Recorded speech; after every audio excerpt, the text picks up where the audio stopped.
ChatGPT Plus is free for college students through May. Here's the thing. You've got a lot to do between now and then. Studying for finals, writing papers, trying to keep your life on track. And ChatGPT can help with all of it. It can quiz you for your econ exam, make a study guide from your French notes, plan out your meals and study breaks. It can get really specific on how you like to learn. It can even help you come up with ways to stop procrastinating. So from now until summer break, take advantage of all the ways ChatGPT can make your life easier. Restrictions apply. Nigel here. Did you know the wise time to relieve allergies is at night? With Xyzal. And who better to explain than a wise owl like me? Your allergies won't take a hint when you're tired and ready for bed. Don't suffer the symptoms that bother your sleep. Take Xyzal 24-hour instead. It starts working fast and works while you sleep, so you finally get much-needed rest. Then all the next day, it's still going strong, so you can feel your best. Be wise, all. Take Xyzal at night. Use as directed. Starts working in 45 minutes.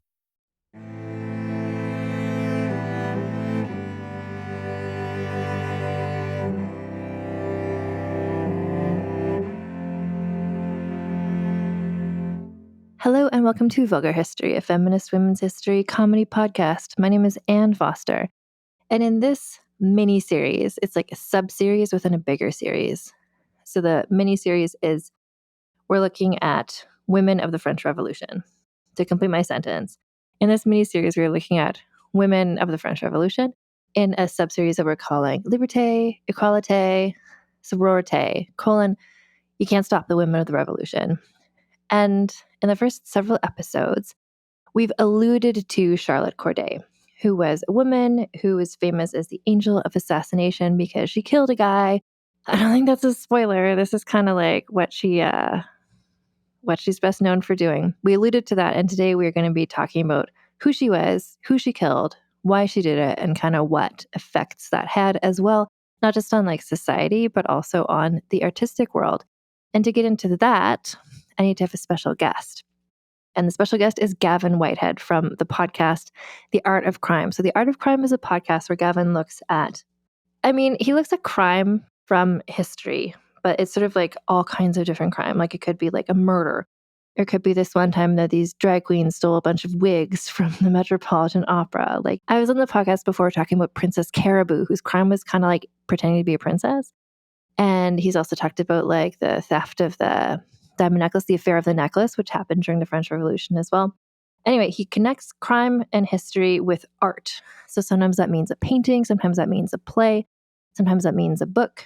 And Charlotte Corday, all of the above are related to her story. So Gavin was last on this podcast talking about Madame Tussaud, and I was so happy that he agreed to be on the podcast again today to talk about Charlotte Corday.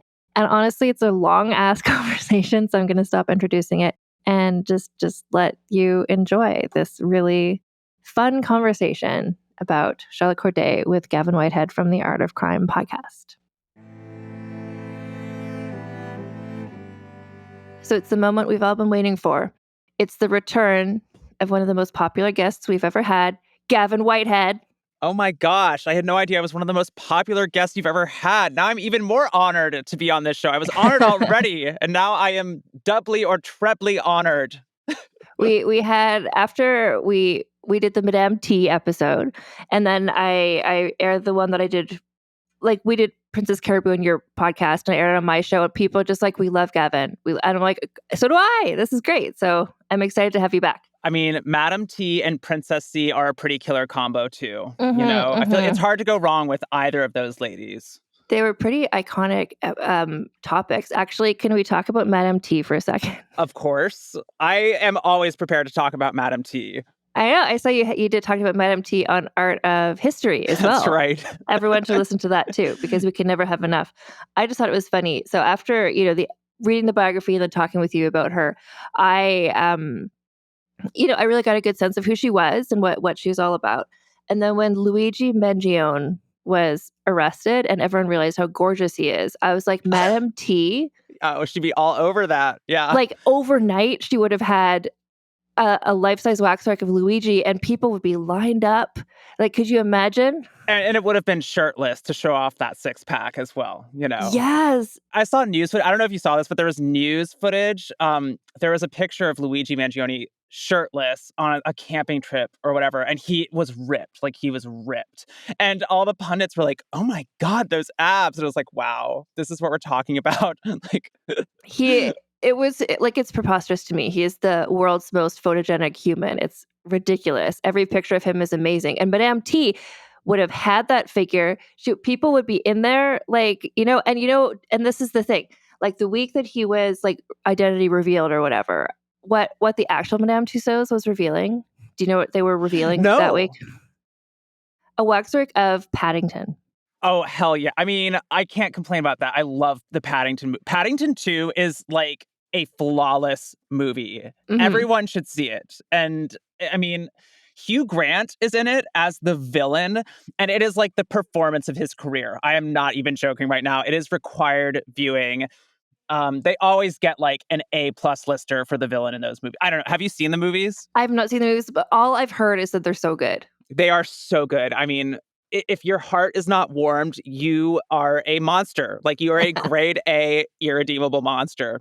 But also, Luigi Mangione is really apt, and probably this is why you're bringing it up, because in some ways you can trace the history of the glamorous assassin back to Charlotte Corday, right?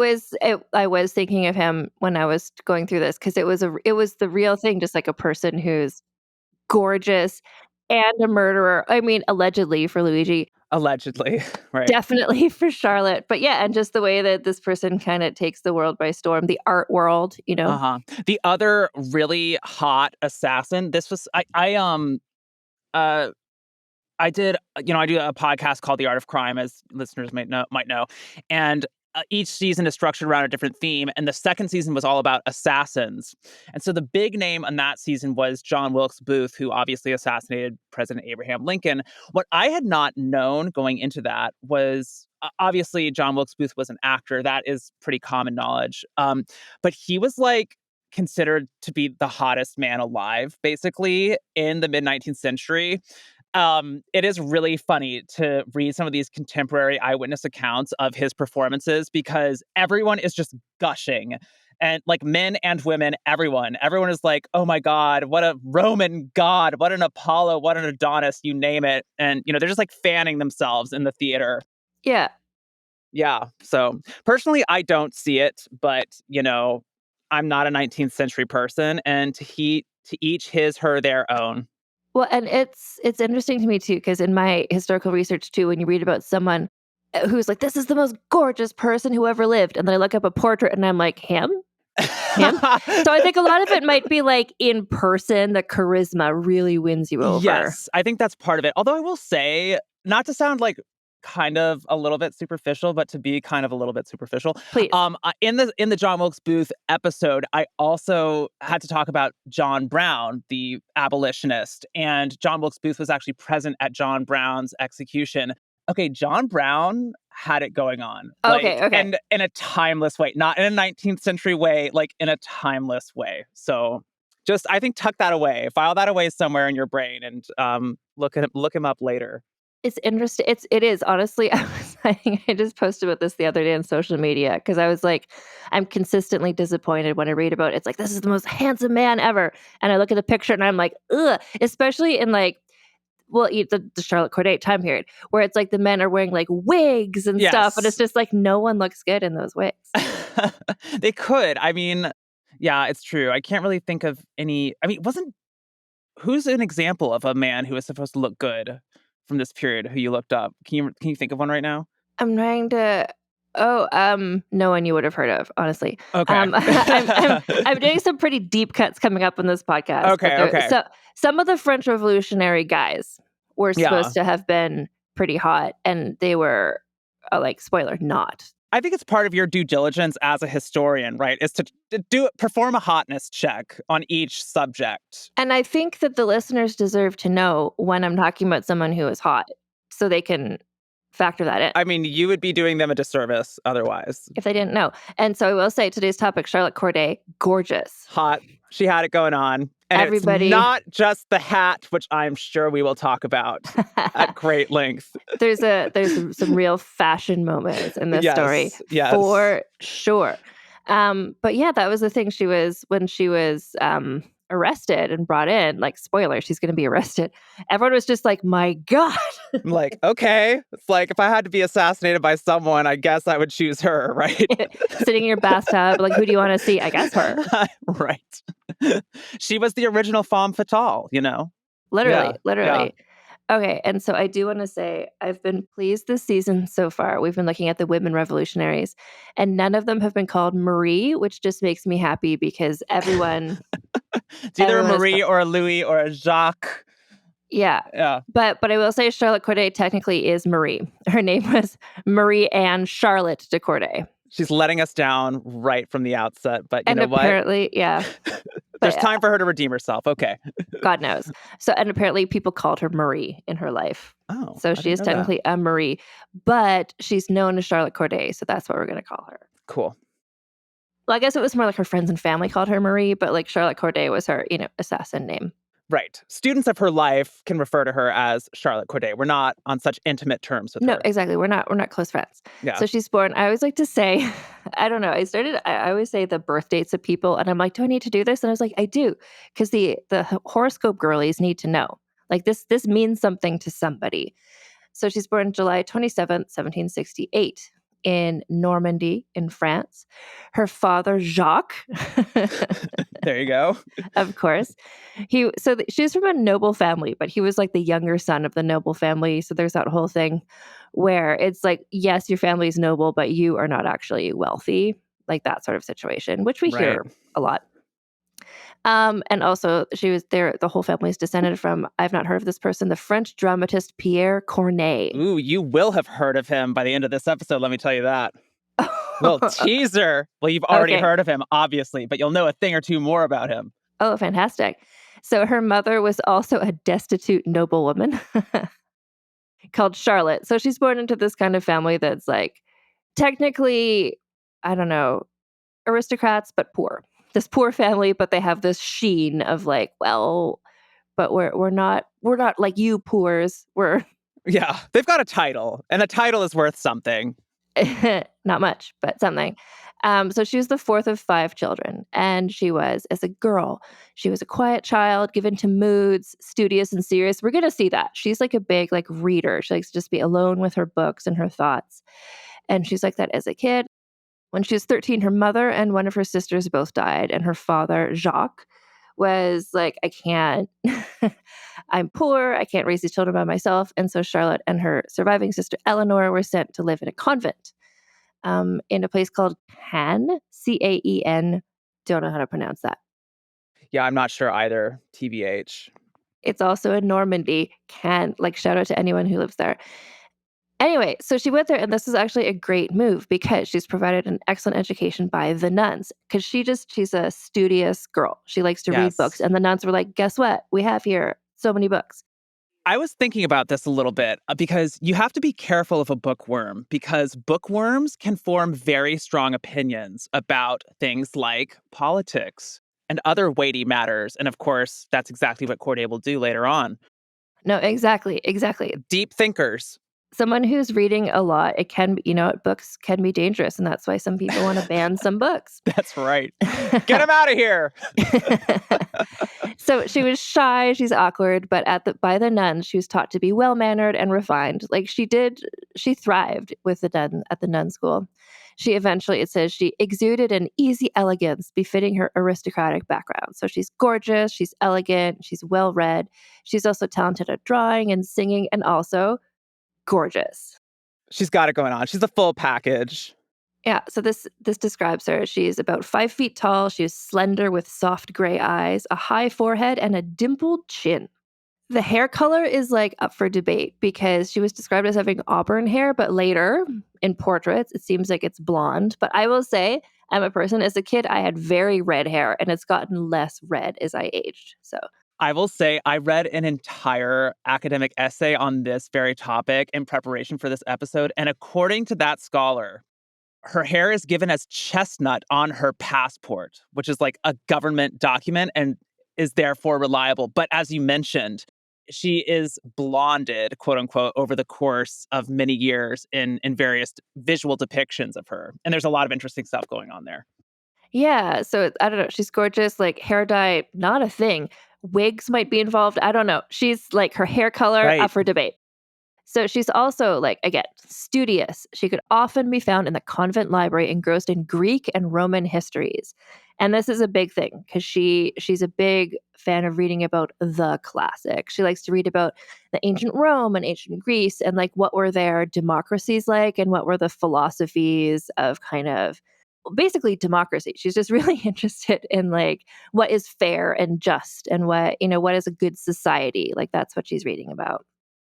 And a lot of people were, honestly, in the last couple episodes and the ones coming up after this, like women in this time period, and men, I guess, too. I'm not reading about them, but people were really interested in reading about ancient Greece and ancient Rome and like the concept of a republic and like that whole thing.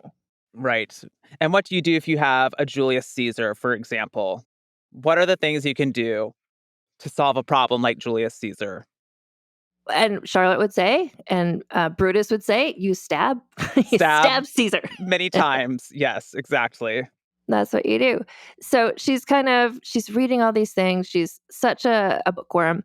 And then as she's growing up, like again, she's born 1768. So like as like this is like the French Revolution, like officially quote unquote kicks off in 1789. But like it didn't suddenly happen. Like there was protests, there was unhappiness well before that. And so she's aware of the political tension going on in France. And so she's like, I want to read some contemporary philosophy. This is like, you know what? It's relatable. It's like she didn't have the internet, but she had books. And she's like, oh, I want to read like this Wikipedia article. I want to like deep dive on these topics. Yeah. I mean, she was keyed into political discourse and she was all into like Rousseau and Voltaire too, right? Yeah.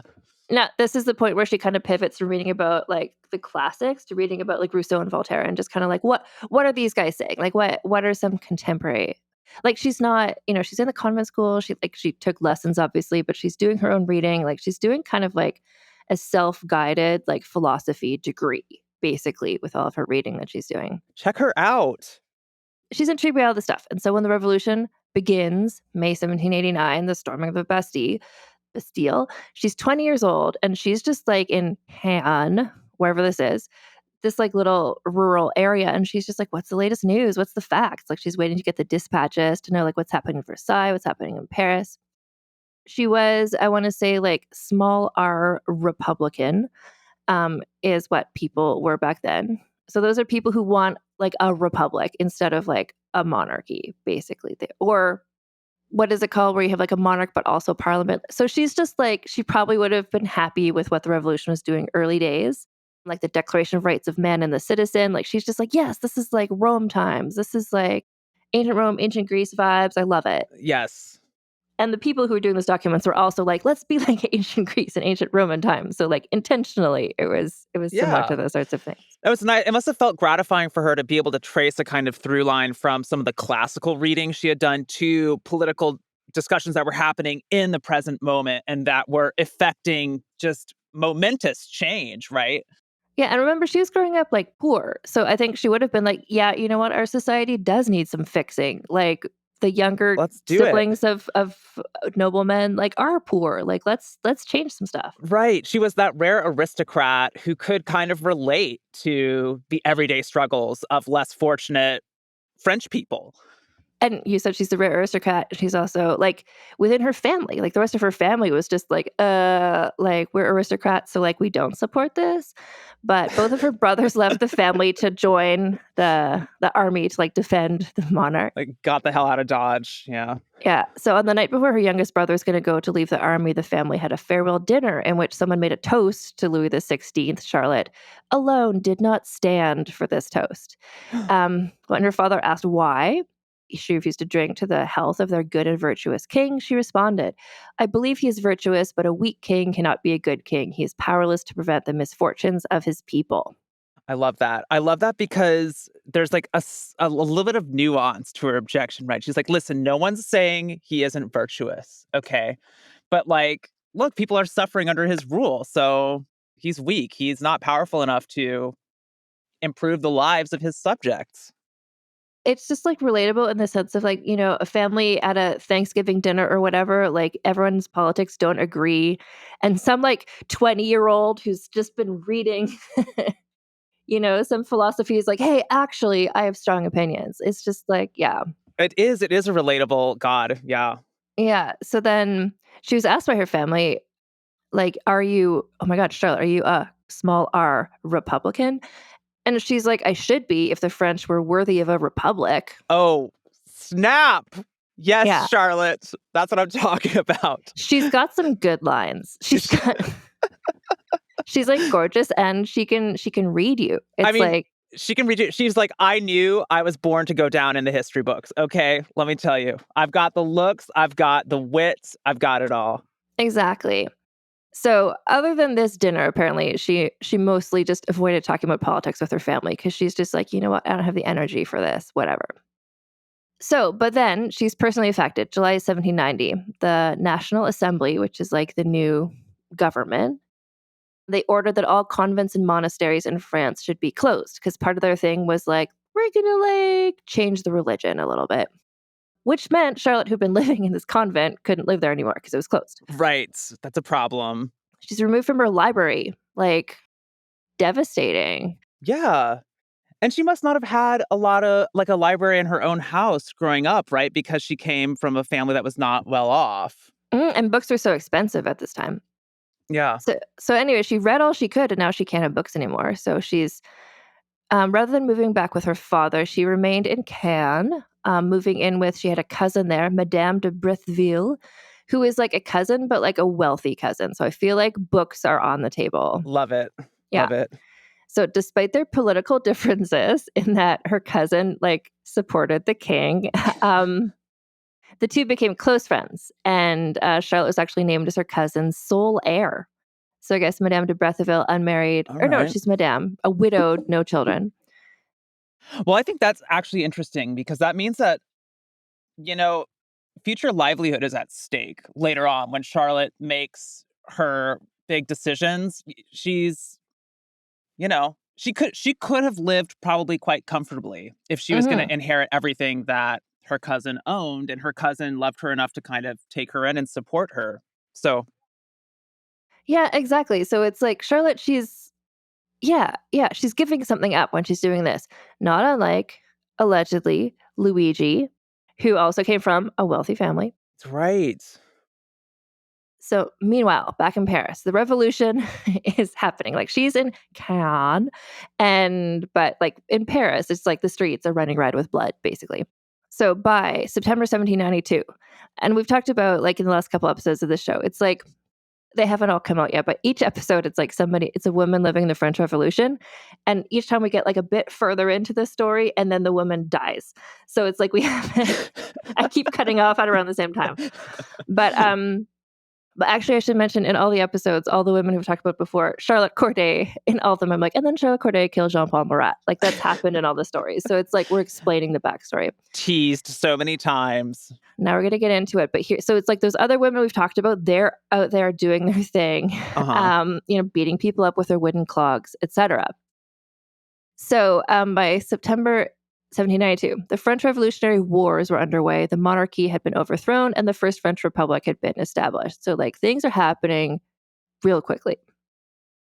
So then we've got as we talk about in every episode, last time we talked, Gavin, about Madame T, I was a baby in terms of my learning about the French Revolution. I know a lot more now. Uh-huh. I know about the Girondins. I know about the Jacobins. Oh. I know the difference. Oh, hell yeah. So I had to like figure this out, but I understand it now. So basically, we've got the Girondins, and they're worried. They're more they're less fanatical. The Girondins are a bit more like, guys, can we chill for a minute, please? Like, let's have a king, and we can have like like a parliament system, but let's not murder everybody. It's like, what if we didn't murder everyone? And the Jacobins are like, but what if we did murder everyone? I see your point, but yeah. So this is kind of it. So the Jacobins are like, this is like Robespierre. We talked about this in the last episode, but because I came to understand this in last week's episode. So like the Jacobins are like, let's just have this like big overthrow, but they can't do it on their own. They're like, well, let's get the mob to like, let's pretend that we're with the mob, because the mob, that's like, they have the numbers, they have the people. So the Jacobins are kind of like working alongside the mob, who they would, spoiler, later murder many of. Anyway, so the Jacobins, that's what they're up to. They're just kind of being like a contemporary politician might today, to be like, yeah, you, the working class, I'm with you. It's like, well, you're not really, but you just want their votes or whatever. Right. And the Girondins were like, okay, too much of the revolution's fate is being dictated by the mob. And like, like the Paris mob? And it's like, there's like a whole rest of France. Like there's a whole rest of country. Like the Paris mob can't decide everything. Anyway, so these are the two sides. And Charlotte is on the Girondin side. That's kind of like, guys, can we come down for a minute, please? It's like, maybe could we like not execute our king? Like maybe we're going a little bit too far there, Yeah, let's just like read some classical philosophers and try to do like a small R republic, and let's just kind of be chill, please. So she's grossed out by the mob violence that the Jacobin activists are like encouraging. And this is like just philosophically she's opposed to it, but also it's affected her personally. So April 1793, the Jacobins, they're like sending search parties out into like the countryside to find like enemies of the Republic. And one of the people they found was Father Gombeau, who was a priest who had administered the last rites to her mother back when Charlotte was 13. So this is like her like parish local priest. Right. And he was a counter-revolutionary. He was, I guess, a Girondin. He was executed on, I want to mention, April 5th, which is my birthday. I love that. I mention that because I don't know about other people's birthdays, but things in history often happen on April 5th, and I'm just like, what a day. Well, my birthday is April 30th, which means you recently celebrated your birthday, and I'm getting ready to celebrate my birthday, which is perfect.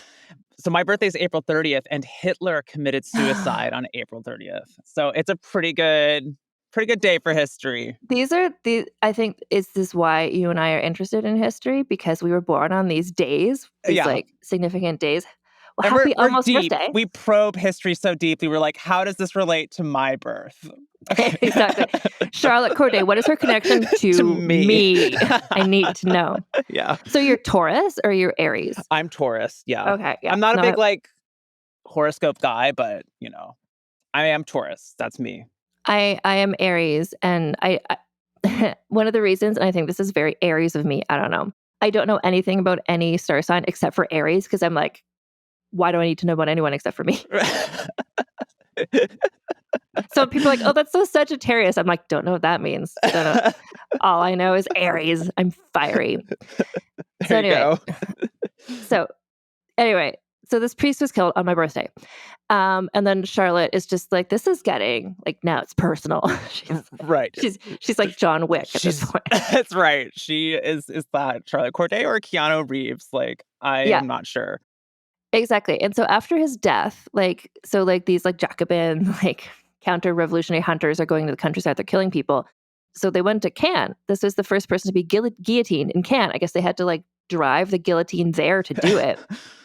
And then after his death, political violence in the place where she lived became more frequent. So she's like living in it. Right, she's in it. She's seeing the violence. She's seeing the death. It's spreading outward. And then on this podcast, we're always excited for a pamphlet moment. Oh, God, yes. Give me a pamphlet. So the pamphlets arrive, like in Cannes. So there's pamphlets attacking the Jacobins, accusing them of instigating violence, which is true. So Charlotte, like, for sure would have read these pamphlets. Like, she's politically involved. She's a big reader, and she's in the city. Like, she's going to see these pamphlets. One of the pamphlets read, "Let Marat's head fall and the Republic is saved." So there you go. Might put some ideas in her head. I know. It's like, I got a guillotine for this guy.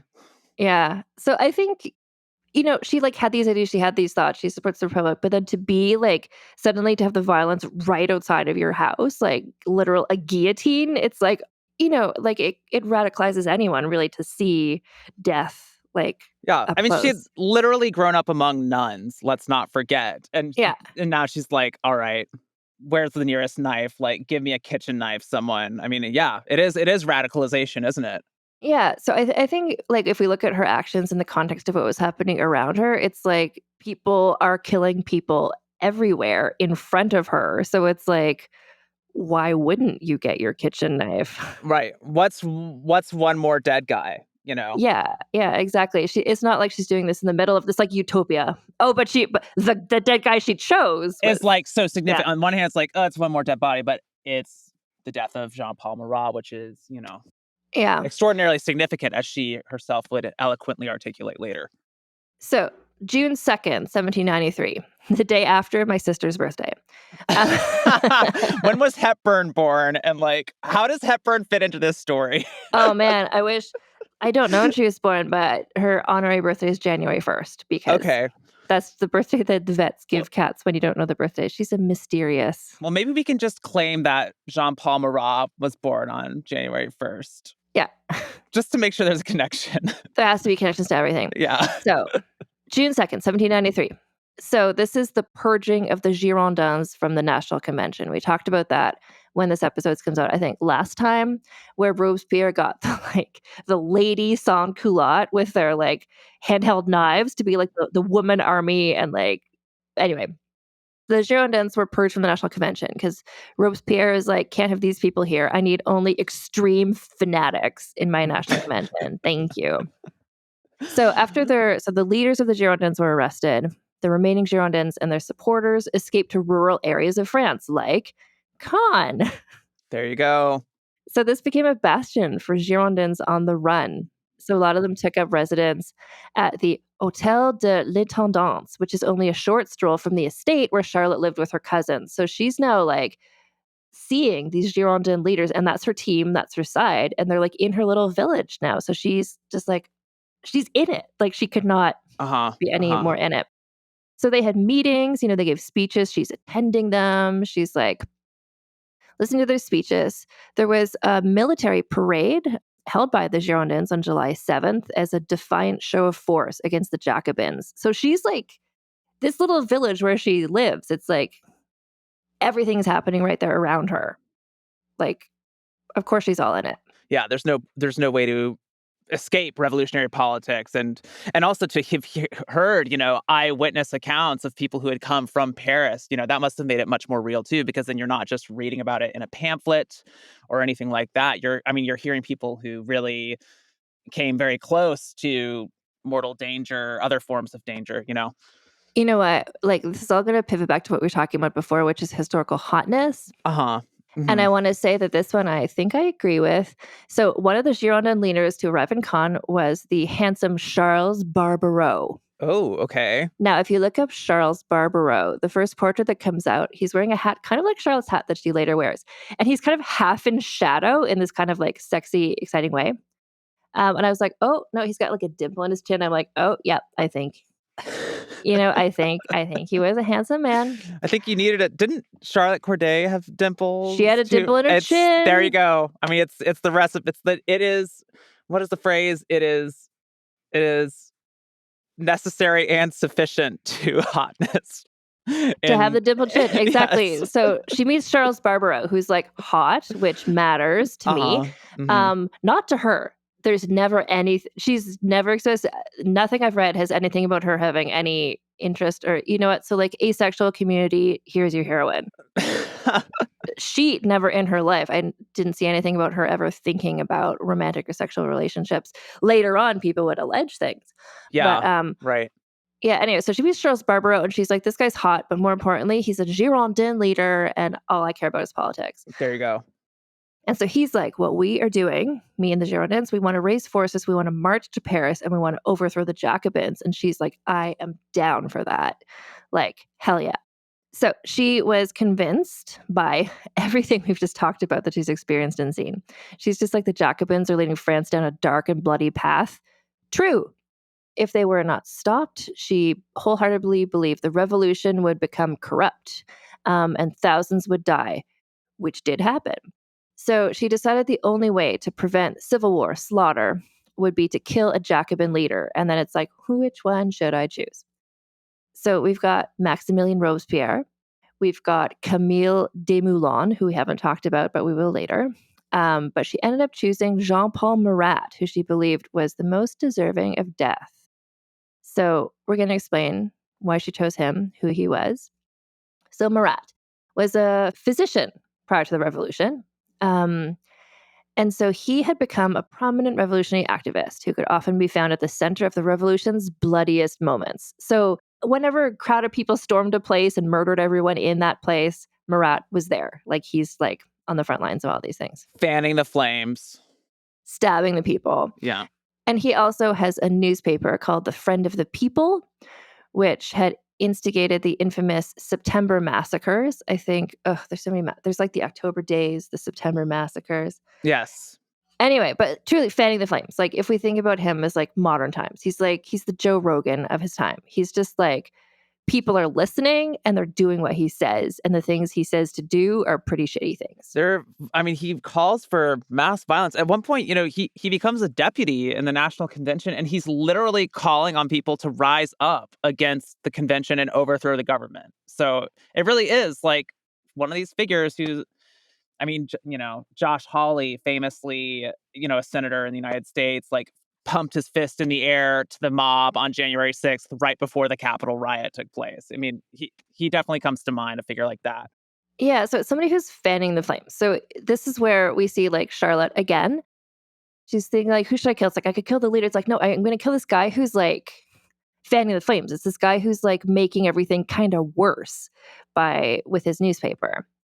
So with him dead, she felt that like the worst of Jacobin excesses could be avoided. But she also felt that she was working in tandem with handsome Charles Barbaroux and this whole kind of like the Girondins, we're going to go to Paris, we're going to overthrow everything. Like he didn't know she was going to do that and he didn't ask her to do this, but she felt she was part of, philosophically, this team.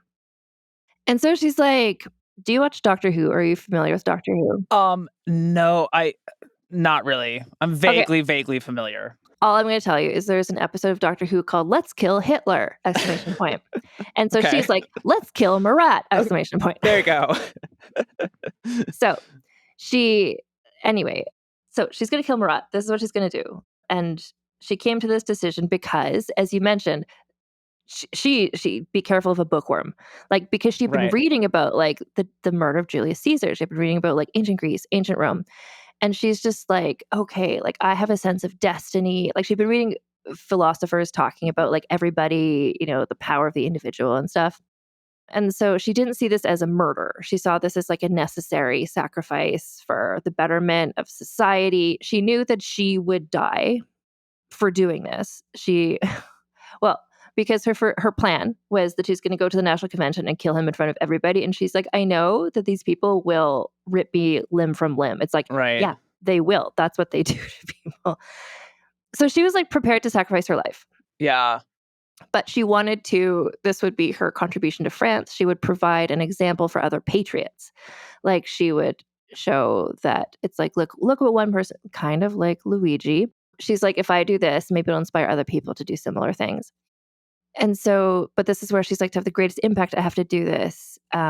People need to know I did this on purpose. People can't be like, oh, a hysterical woman did a crazy thing. Right. So every step of what she did was written. And she wrote letters to Charles Barbaroux and to her father explaining what she was going to do. Like they would get the letters later.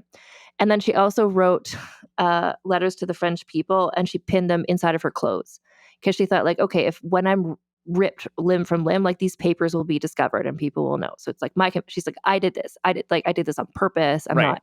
Yeah. It speaks to her assertiveness. And it's interesting too that she's sending these letters to men who you might expect to have been authority figures in her life, right? She's like, hey, Dad, I'm not asking your counsel. I'm not seeking your input. I'm telling you, like, I'm going to go commit an assassination. Love, Charlotte. Like, it's really assertive. And actually, that's a really good point, too, because we've talked in the other episodes before this, in this mini-series about, and this will also come into effect after she's arrested, but like women in France at this time were encouraged to be quiet and modest and not involved in politics and assumed to be kind of like all that they do is they do what their husbands tell them or what their fathers tell them. Like it was a really shitty time for women. Submissiveness, the whole thing. Yep. So she made her preparations, but she informed no one. Like she wrote these letters, but she didn't mail them yet. So she got from handsome Charles Barbaroux, she got a letter of introduction to a Girondin who is still somehow in the convention. So she hoped that if she's like, hey, Charles Barbaro, introduce me, she hoped to get into the convention so she could kill Marat in front of everybody. So she's got everything coming together for her little plan. She told her friends and family she was going to England because she could no longer live in a country so torn by violence. And so then she burned her papers. Like, she sent out the letters she wanted people to read. She burned the rest of her papers, I guess her like letters and diaries. And then this is iconic. She left her Bible laying open, I guess in her room, to the story of Judith killing Holofernes. Hell yes. I had never heard that detail before, and I'm just loving it. And Judith killing Holofernes is very important to me personally. So that's a very famous painting by my famous painter, Artemisia Gentileschi, because it's like a righteous woman who kills this man who's like in charge of something. Yeah. I don't know if you can see, you can't see, but I will hold up my arm because I have a tattoo of my Judith killing God. Holofernes on my arm. I didn't realize that. That's pretty awesome. When did you get that? I got this like, I don't know, 2020, 2021. So it's a recent tattoo. It's Yeah. kind of a late, or not late life, but like it's, yeah, I love that. No, I was just like, so Charlotte, c'est moi. So she leaves open the Bible, open to the story of like a woman who stabs a man to death. It's just like, yes, iconic on top of iconic. And again, how does the story relate to me? That's another way. So she wrote to her father, like one of her letters. Oh my gosh, she wrote to her father being like, "Dear Dad, I'm this guy," but she also said like, "Sorry for leaving home without your permission."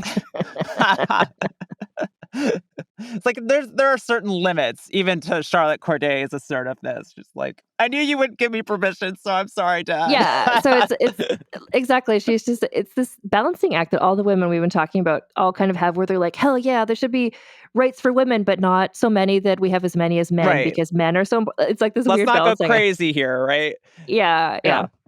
Okay, so then she took the coach to Paris, which is like trains weren't invented yet, so like some sort of bus mixed with carriage, and she arrives on June 11th.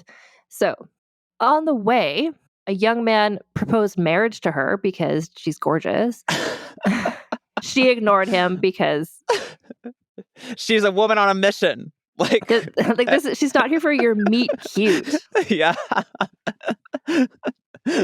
So in Paris, she took a room at the Hotel de la Providence and then made her way to meet with a contact, the Girondin who's in the assembly. And he's like, ooh, bad news. Marat is ill and confined to his lodgings. He's not here today. So just to explain where Marat was. So he had arthritic psoriasis, a skin condition that flared up on hot days. And just to remember, this is July in Paris, which is a hot time even now, but this was like an especially hot. Right, sweltering. Because the climate change at that time, weather was bananas. It wasn't just because Charlotte Corday rolled up in town, people. It was actually just hot. It's getting hot in there because she's in town. She's on the scene. So it was like unusually hot at this point. And so he has this skin condition that flares up on hot days, which is why. And honestly, I didn't know this. Maybe you told me this before, but I forgot. But it's like that's why he's famously in his bathtub. So one of the only ways to ease the itching of the sores on his body was to soak in cool kaolin, which is a kind of clay. So he's in like a clay bath. Which I think it's, like when you have chicken pox, like calamine lotion. Like I think it's that sort of thing. Yeah. Like just to stop the itching. Part of what he did too was wrap his head in a vinegar-soaked turban, which is often, or like a towel, which is always why he's usually depicted with like a turban on his head. Yeah. I didn't know that part. It was apparently kind of like, like it didn't smell very good. A lot of people commented on that. Yeah. A vinegar turban. Yeah. But basically he was so like on these hot days, like, so he just like sat in the bathtub. We'll explain about the bathtub later. But like basically he sat in the bathtub 24 hours a day. He was just in the bathtub. He set up a desk next to him. He took meetings in the bathroom. He's just like, I have the skin condition. I have to be in a bathtub, but that's not going to stop me from my important revolutionary work. Like he just got it done from the bathtub. But this meant that her hopes for this big public moment, she couldn't stab him in front of everybody, but she was just like, okay, pivot. We got to go to plan B. So on 8 a.m. Like we're getting into like, we're serious. We're like on a crime documentary, 8 a.m., July 8 13th. a.m. July 13th, 1793. Yeah. So the blazing sunshine, super, like it's a hot day. It's She's an a hot woman. exterior shot. Yeah. She walks from her lodgings to the Palais Royal, which was crowded with outsiders who had arrived in the capital so this is July 13th. Bastille Day is the next day, right? So this is the 5th anniversary of the storming of the Bastille. So there's like street parties, celebrations, like there's always market ladies on the street, but like there's vendors selling, I don't know, like the tricolored pins or whatever. Right. So she's just like blends into the crowd. You've done H.H. Holmes on your podcast, have you? I haven't actually, but I'm familiar with him. Yeah, and it reminds me because he set up his whole murder thing. He's like, what if I do this during the like this World's big fair, the World Exactly. Fair? So many Yeah. people are in town, like people come and go, like you kind of like you're less noticed when there's a big crowd like this. Yeah, it's so easy for people to go missing too, which was a big part of it because people would go to the fair to visit it and then they would just disappear. And it was like there are so many ways they could have gone missing because Chicago was a big city and so many people were there. So it made it easier for Holmes to get away with the crimes. Yeah. And maybe he was inspired by Charlotte Corday because she came to town during these celebrations so she could blend in with the crowds better. Yeah. So anyway, so she goes down to by the time this episode comes out, last week's episode, I talked heavily about the market ladies. And I love the market ladies. I would die for the market ladies. They are they will cut a bitch. Like I'm thinking, I don't want to overstep a bound here, but I'm wondering if it's a full body tattoo. Like just market ladies, full body tattoo. I am. Think it over. Market ladies. Think it over. Yes. Anyway, so this is the only appearance of the market ladies in this story, but they're there. Like they are terrifying. They will cut you. Anyway, so from the market lady, she buys a newspaper, a new tall black hat with black tassels and green ribbons. Yes, love it. And a kitchen knife with a wooden handle and a 5-inch blade. I love it. I like to imagine that she made both purchases at the same establishment. She's like, I'll take this jaunty hat, which would look great on the Grim Reaper, and this sharp kitchen knife, please. And it's Bastille Day, so anything goes. Anything's like, okay. It's like someone going into, a hardware store to be like, I'm going to buy these zip ties. I'm going to buy these. It's like, and this chainsaw, and this machete, and this roll of duct tape, right? Oh, and it's Halloween, so can I also get this full face mask? Right, yes. And it's like, okay, sir. But it's Bastille Day, so everyone's like, cool. I love the hat detail. We're going to talk about her outfits, but I love that part of her whole plan was like, I'm going to wear this outfit. It needs a hat. Like, well, this is actually one thing that I'm really getting. She had she knew how to make a spectacle, right? I mean, and that was part of, I think she did see herself as an actor on the world stage, right? On the historical stage, however you want to put it in many ways. That's part of why she wanted to go into the convention and make a scene of murdering him, right? But it's also why she wanted to look, come on. If you're like going to go meet your destiny, right? You want to look good. You don't want to look busted up. But also, I think she wanted to make a spectacle of herself in whatever way she could, just to, enhance the impact of what she was going to do. Exactly. And it goes towards like the planning, like how she wrote out these letters. She had the letter pinned to her. Like she's just like, I want everyone to know this was not a spur of the moment occasion. Yeah. Like, yeah. She has control over every aspect of it. So she hides the knife beneath her dress. There's a lot is in this bodice of this dress. She's got her letters to print. She's got her blade. It tells quite the story, doesn't it? Yeah. Every bodice tells a story, but this one, it just opens like Mary Poppins' bag. Like things just keep coming out. Right. Okay, so she arrived close to 11:30 a.m. and she's greeted at the door by Catherine Evrard, who is the sister of Marat's fiancée, Simone. Catherine and Charlotte was just like, I imagine her like frantic, weird energy. Because she's like from this small town, she's got this plan. I don't know if she arrived and she was calm and cool, or if she arrived and she's just like, let me in. So anyway, whatever. Catherine turned her away. She's just like, no, you can't see Marat. He's like in the bathtub covered in sores. Like, who are you? Like, I would let Robespierre in because they're friends and business associates, but you're just like a strange woman in a hat. Right. Like, I don't admit, you got to take your hat off in my house. Show some respect. So Charlotte, again, so it's like, okay, plan B didn't work. So she's like, okay, plan C. So she goes back to the hotel, and this is iconic. She summoned a hairdresser. I was going to talk about this. Okay. She summons a hairdresser. She's like, I need a blow dry. She got some. Listen, it's hot out. So she's been running all over Paris. Like, it's time to freshen up, you know? Yeah, exactly. It's like, bring me some dry shampoo. Like, I need to get my chestnut/blonde/auburn hair. It needs to be styled for this assassination. Yes. And then she changes her dress. And you know what? You're right. The heat is probably why. So she changes into a spotted muslin dress with a pink fichu shawl. Oh my gosh. Okay. Good. So then she has to take all the stuff from her previous dress into this dress, but still. She tucks the knife, her birth certificate, and a letter to the French people inside of her bodice. I guess the birth certificate is like ID, so people know like who did this. Oh, Charlotte Corday. Yeah. Like, yeah. So one of these letters to the French people says, I'll quote part. This is like, dear the French people, I can offer you nothing but my life, and I thank heaven that I am free to dispose of it. I desire only that my head carried through Paris may be a rallying standard for all friends of the law. Hell yeah. I mean, wow. That's commitment, right? I mean, when you're already imagining your severed head being paraded around town, you're like, you're in it. I will say, though, like, this is not, the context of this is a lot of people's severed heads were paraded around at this time. It's not, she didn't, I would like my severed head, as so many before me, right, to be paraded There's a around. humility to it, right? It's like, yeah. And this is where I would like my head with my new blow dried. It's like, as long hairstyle. as they put the hat on, the hat must be on. Okay, so then she put on her hat and headed out. So it's 7 p.m. So she returns to Marat's house. Her arrival coincided, like finally luck is on her side, with a delivery of fresh bread. I assume baguettes.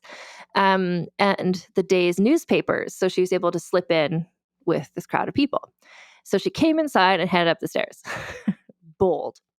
But then she was stopped at the top of the stairs by Simone, who is Marat's fiance, who is suspicious, understandably. Like, who is this strange woman in my house wearing this hat? And she's just like, why are you so determined to see Marat? Like, it's the French Revolution. I'm suspicious. Like, good for you, Simone. So Corday was like, I have news about traitors in Normandy. Like, and she raised her voice so that Marat could overhear in the next room, which was the bathroom. And so Simone was going to send her on her way, but then Marat's voice came from the bathroom saying, let her in. So Simone led Corday into the room where Marat was soaking in the tub. Soaking in his tub. With his vinegar turban. Getting some work done, editing, for friend of the people. He had a piece of wood laying across to act as a writing desk on the bathtub. Like, people have those for bathtubs now, where you have kind of like your thing, you put your book on it, you can put like your drink, like have a mimosa, whatever. You know what? It's a day, I'm working from the tub today, Yeah, work from tub day. Yeah.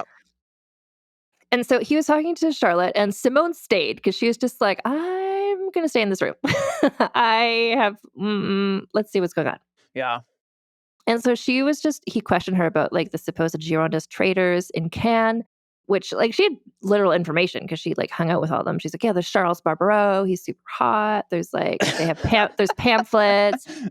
That was the first thing that Corday addressed in the bathroom. It's like, okay, there's a very steamy Charles that everyone needs to know about. Yeah. This is the information I have for you. He's hot. This is dangerous. Anyway, so she supplied him with a list of the traitors. And then Marat said, good, in a few days, I will have them all guillotined.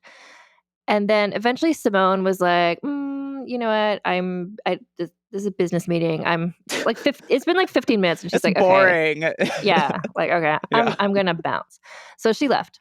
And then when she left, Charlotte reached into her dress, drew out the knife, plunged it into Marat's right side, just beneath the clavicle. He managed to shout, help me, my beloved. But by the time Simone came back in, he was unresponsive. The bathwater turned red. She had hit an artery or something like that. Like, she just, I don't know, had she been looking at books of anatomy? I don't know. But she hit exactly the spot to kill someone instantly. And then, Simone yelled, my God, he has been assassinated. The bathroom window had been kept open. The window, I'm reading this and I'm like, wait, the bathroom window into the rest of the house? Like not to the outside. Or maybe to the outside? I think it might have been to the outside. I'm not. That Okay, so sounds just vaguely right to me. Oh, no, you're right. So then, because the first person to enter was Laurent Bass, who worked for Marat delivering the newspaper. So he would have just delivered the newspapers. So he was outside, heard the struggle, and then came in. Okay, that makes sense. Horrified, he grabbed a chair and hurled it at Charlotte. People are just reacting on pure adrenaline. Like, Right. like where's their weapon? A chair. Sure. So he throws a chair at Charlotte before leaping on top of her. He kept her pinned down as Marat's neighbors filtered into the room. So I guess everyone from outside was just like, what's happening? It's the French Revolution. So two of these neighbors, a dentist and a surgeon, lifted his body from the tub and attempted to stop the bleeding, but he was super dead. And so within an hour, because news of the assassination of Marat had spread, because a crowd formed outside the apartment, like everybody knew what was happening. And the crowd, like Charlotte anticipated, wanted to bring her outside and kill her. One market lady said she'd like to cut her into pieces and eat her. Of course. Classic market lady. That's just cliched right there. She's just living the cliche. But a committee of 6 deputies from the National Convention arrived to interrogate her, and they also convinced the crowd somehow that if the crowd killed her, they'd never find out who she was and why she did this and who was she working for, etc. Right. And she's just sitting in Marat's apartment, guarded by the neighbors who had apprehended her. She had made no attempt to resist or escape.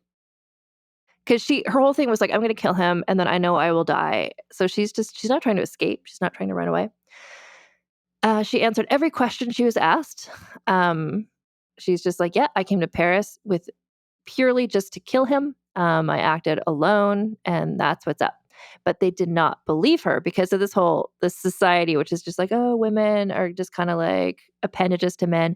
They were just like, a woman could not have come up with this herself. A woman could not have done this herself. Impossible. Obviously, some man got her to do this. And who is that man? So they were just like, we need to get to the bottom of this and figure out who is the man behind this. She's obviously a victim of some man. Right.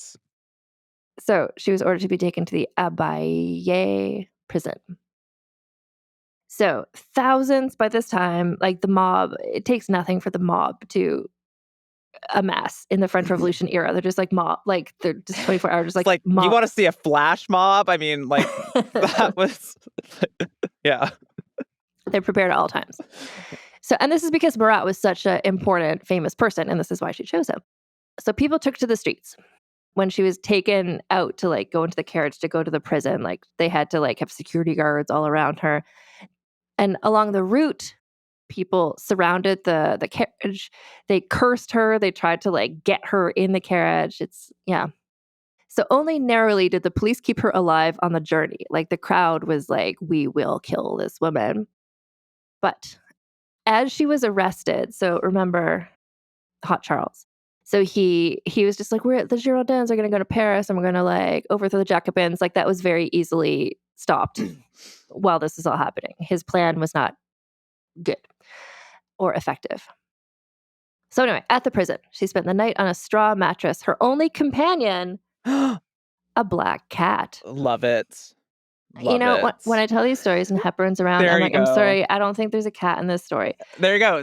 Marat no longer has to have been born on January 1st. Like, we now have a cat in the story. A cat is there. I have to, like, I'm going to boldly say Hepburn's ancestor. It was Hepburn's ancestor. Yeah. A cat during the French Revolution who's just like emotional support cat to people arrested.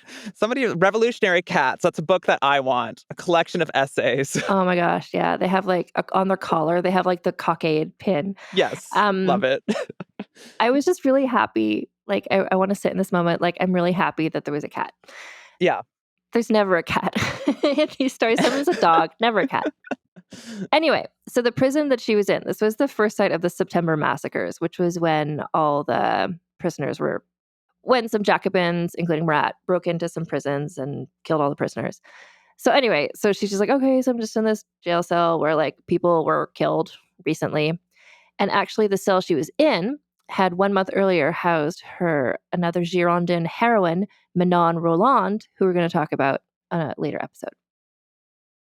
So she's just kind of like, good vibes in this prison cell. Like, the people who've been here before were on my side, the Girondin type people. Yeah. There's a cat, like, cool. She's riding high, she's like, I did what I came here to do. I've got a great cat. Like, hell yeah. What happened to the hat? Unclear. Left at his house, I guess. Maybe the crowd ripped the hat apart because they couldn't kill her. How many great hats have disappeared from history, though? Someone took that hat, and good for them. Madame T.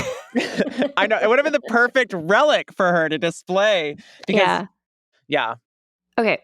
So, like, we're following Charlotte, but we know, like, as she's in the jail, Madame T is in that room sketching it to make her waxworks. So, anyway, so this death sent shockwaves throughout Paris because people had been killed a lot recently, but no leaders had been assassinated like this. And, like, shockingly, like, she wanted to do it in public, but I think this was even more shocking in his bathtub. Like, it's so intimate. Like, it's so scary.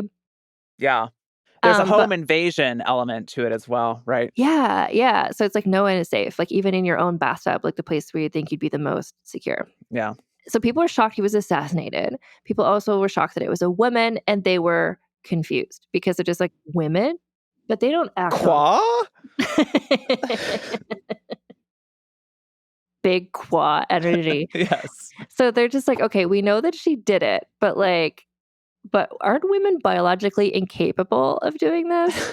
So, like, a man must have told her to do it. Or there's a rumor that it was like, it wasn't her. It was a man dressed as a woman, and then she was arrested. They're all just like, it's like, does not compute. Like, woman cannot be killer. Like, how? Like, the convolutions people going through just to be like, but it couldn't have been her because women don't act on their own. Circuitry was fried, definitely. Yeah. Her own siblings didn't believe that she had done it, which is, like, understandable. Like, today you see, like, with murders and stuff, it's like, wow, family members often are like, or friends, it's like, no, it couldn't have been him. He was always so nice. Like, right.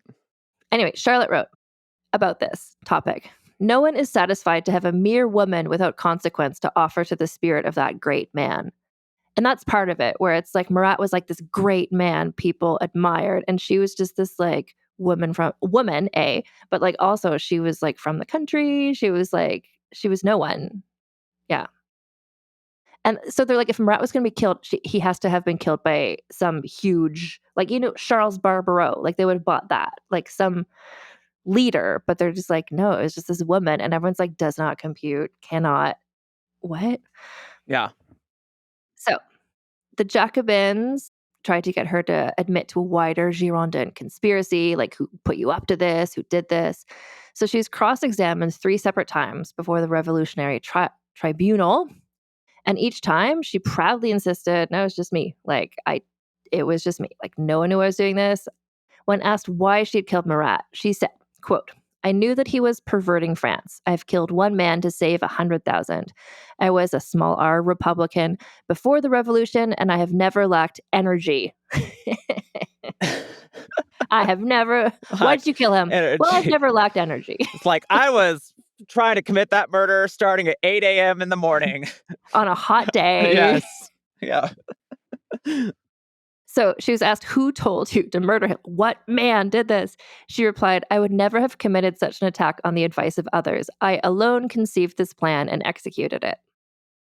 So while awaiting her trial, she was allowed to write letters. And so she composed a letter to Charles Barbaroux explaining, like, here's what I did. And then she also complained in a letter to the Committee of Public Safety that the guard attending her wasn't giving her enough privacy, which is like, I love this for her. I love that she's just like, in addition, yes, I know I'm being held in prison for the murder that I did, but this guard is, like, creeping me out, and could you please have him removed? Like, the prison conditions are deplorable. It's the French Revolution. Like, could you give me the cat back? Like, I was happy with the cat. Yeah, who is the manager of this prison? That's right. File a formal complaint. Anyway, so this letter never reached Barbaroux, but she probably knew that, and so she's consciously preparing her own eulogy by, like, writing this document. Anyway, Barbaroux, just to catch up on this hot man, so, he had gone to Paris with his bad plan to, like, overthrow the Jacobins. Didn't work. So he fled and close to capture in an open field, shot himself. Oh my Not to gosh. death. Oh. Still alive. He This was is like dragged, Robespierre, who which also we're going to get to well, in a later episode. sorry, spoil. You can cut that. No, I will keep that as a teaser. This is like Rasputin. Anyway, so he That's shot right. himself to death unsuccessfully. Still alive, he was dragged away to be guillotined. So that's the end of Yikes. a hot man. You know, hotness doesn't save anyone, even the French Revolution. That's right. It's like it happened to Madame du Barry, right? Yeah, it's just like, you're too gorgeous. Like, she's like, you can't kill me. I'm beautiful. It's like, that actually doesn't stop us. Tell it to the guillotine. Yeah.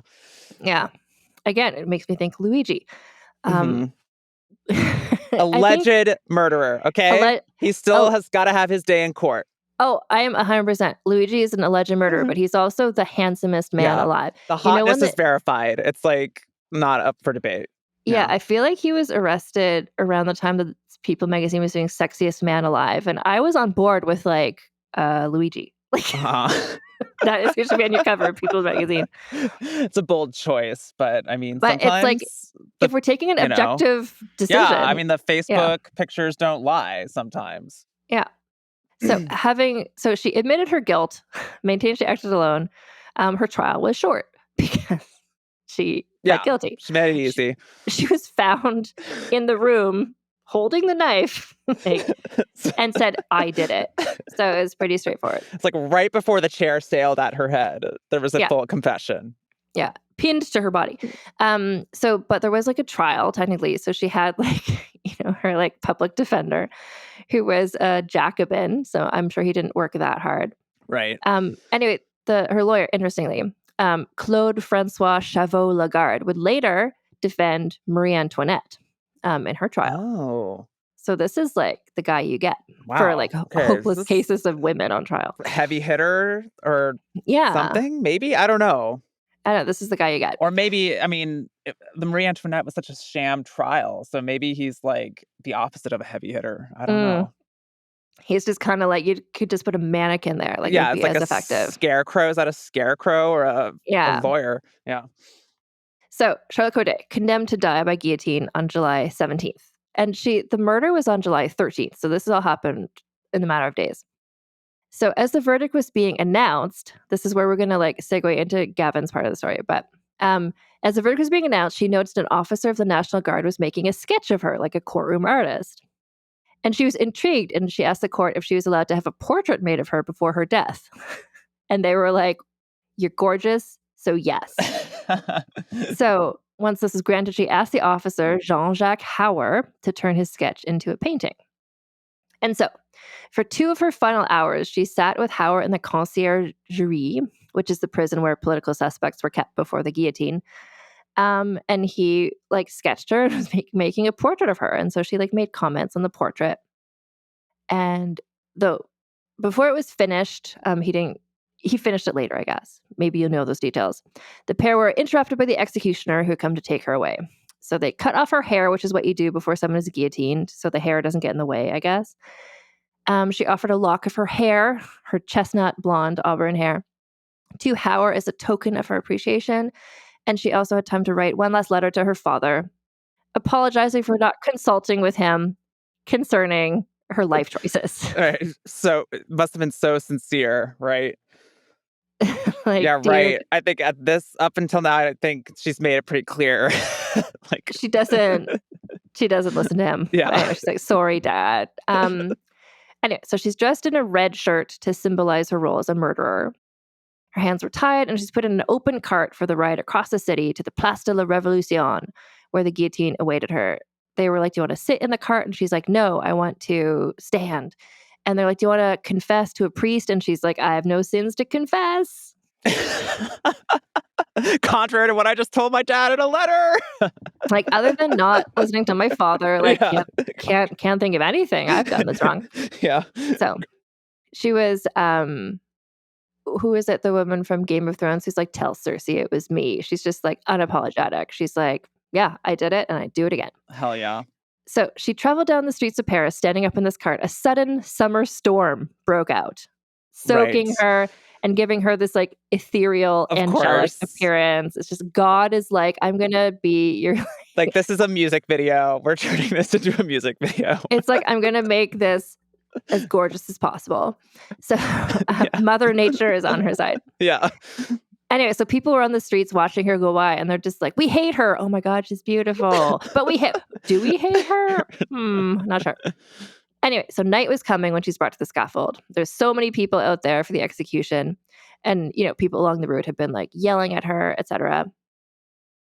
She ignored the crowds who were yelling at her, and she just kind of like chatted with the man, the executioner, who's in the cart as well. I guess this is when they left. So she was like, oh, how far is it to the guillotine? Just like making conversation like you do with an Uber driver. And he's like, oh, it's pretty far. And she's like, well... Can I get an ETA on that, please? He's like, oh, it's pretty far. And she's like, well, even so, we'll surely get there. So she's just like reassuring him. Okay. All right. She's like, exactly like ETA on my death by execution. Okay. Just, okay. If we could get there faster, that'd be 5 cool or 6 minutes. Okay, cool. Yeah. Depending on traffic. Mm-hmm. Depending how many peasants like attack us. Yeah. Anyway, so the cart stops at the scaffold. The sky cleared. So it's raining as she's going, and then it stops. And then it's evening, night is falling, but I feel somehow like a beam of perfect moonlight is hitting her just beautifully. She went to her death composed and graceful. One onlooker wrote, quote, her beautiful face was so calm that one would have said she was a statue. Behind her, young girls held each other's hands as they danced. For 8 days, I was in love with Charlotte Corday. It's like, what happened on the 9th day? I mean, like... And now for a quick advertising break. You chose to hit play on this podcast today. Smart choice. Progressive loves to help people make smart choices. That's why they offer a tool called Auto Quote Explorer that allows you to compare your Progressive car insurance quote with rates from other companies. So you save time on the research and can enjoy savings when you choose the best rate for you. Give it a try after this episode at progressive.com. Progressive Casualty Insurance Company and Affiliates. Not available in all states or situations. Prices vary based on how you buy. If you've ever shopped online, and let's face it, who hasn't? Chances are you've bought something from a business powered by Shopify.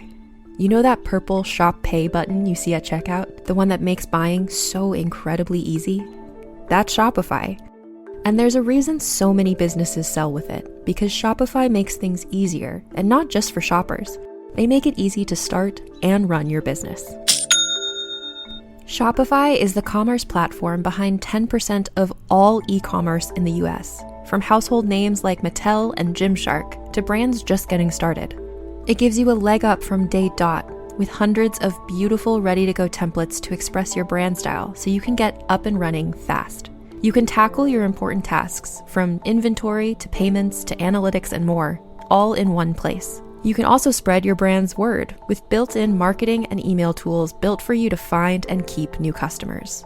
And remember that iconic purple Shop Pay button that's used by millions of businesses around the world? It's why Shopify has the best converting checkout on the planet. Your customers already know and love it. If you want to see less carts being abandoned, it's time for you to head over to Shopify. Sign up for your $1 per month trial and start selling today at shopify.com/realm. Go to shopify.com/realm. Shopify.com/realm.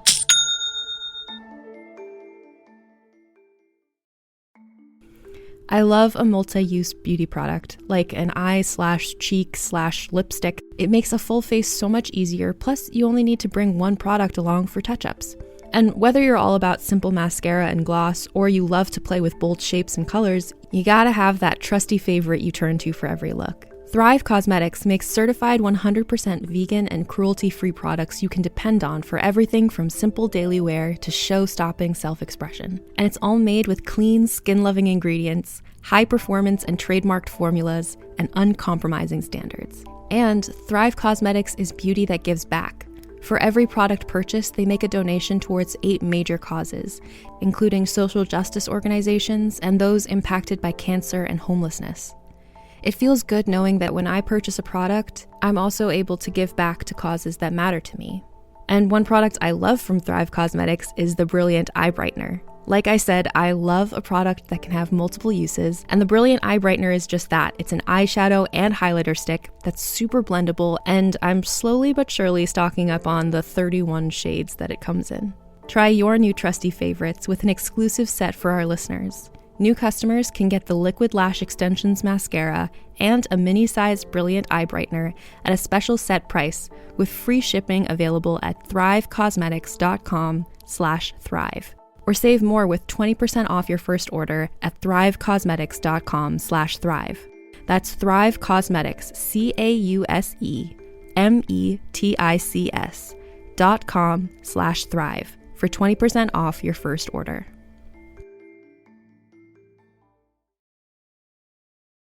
This episode is brought to you by Netflix. 3 couples, 4 vacations, a lot to unpack. Watch The 4 Seasons, a new series starring comedy favorites Tina Fey, Steve Carell, Will Forte, Coleman Domingo, and more in a hilarious and heartfelt love letter to long-term relationships. Based on the original Alan Alda film. Watch The 4 Seasons, streaming now only on Netflix.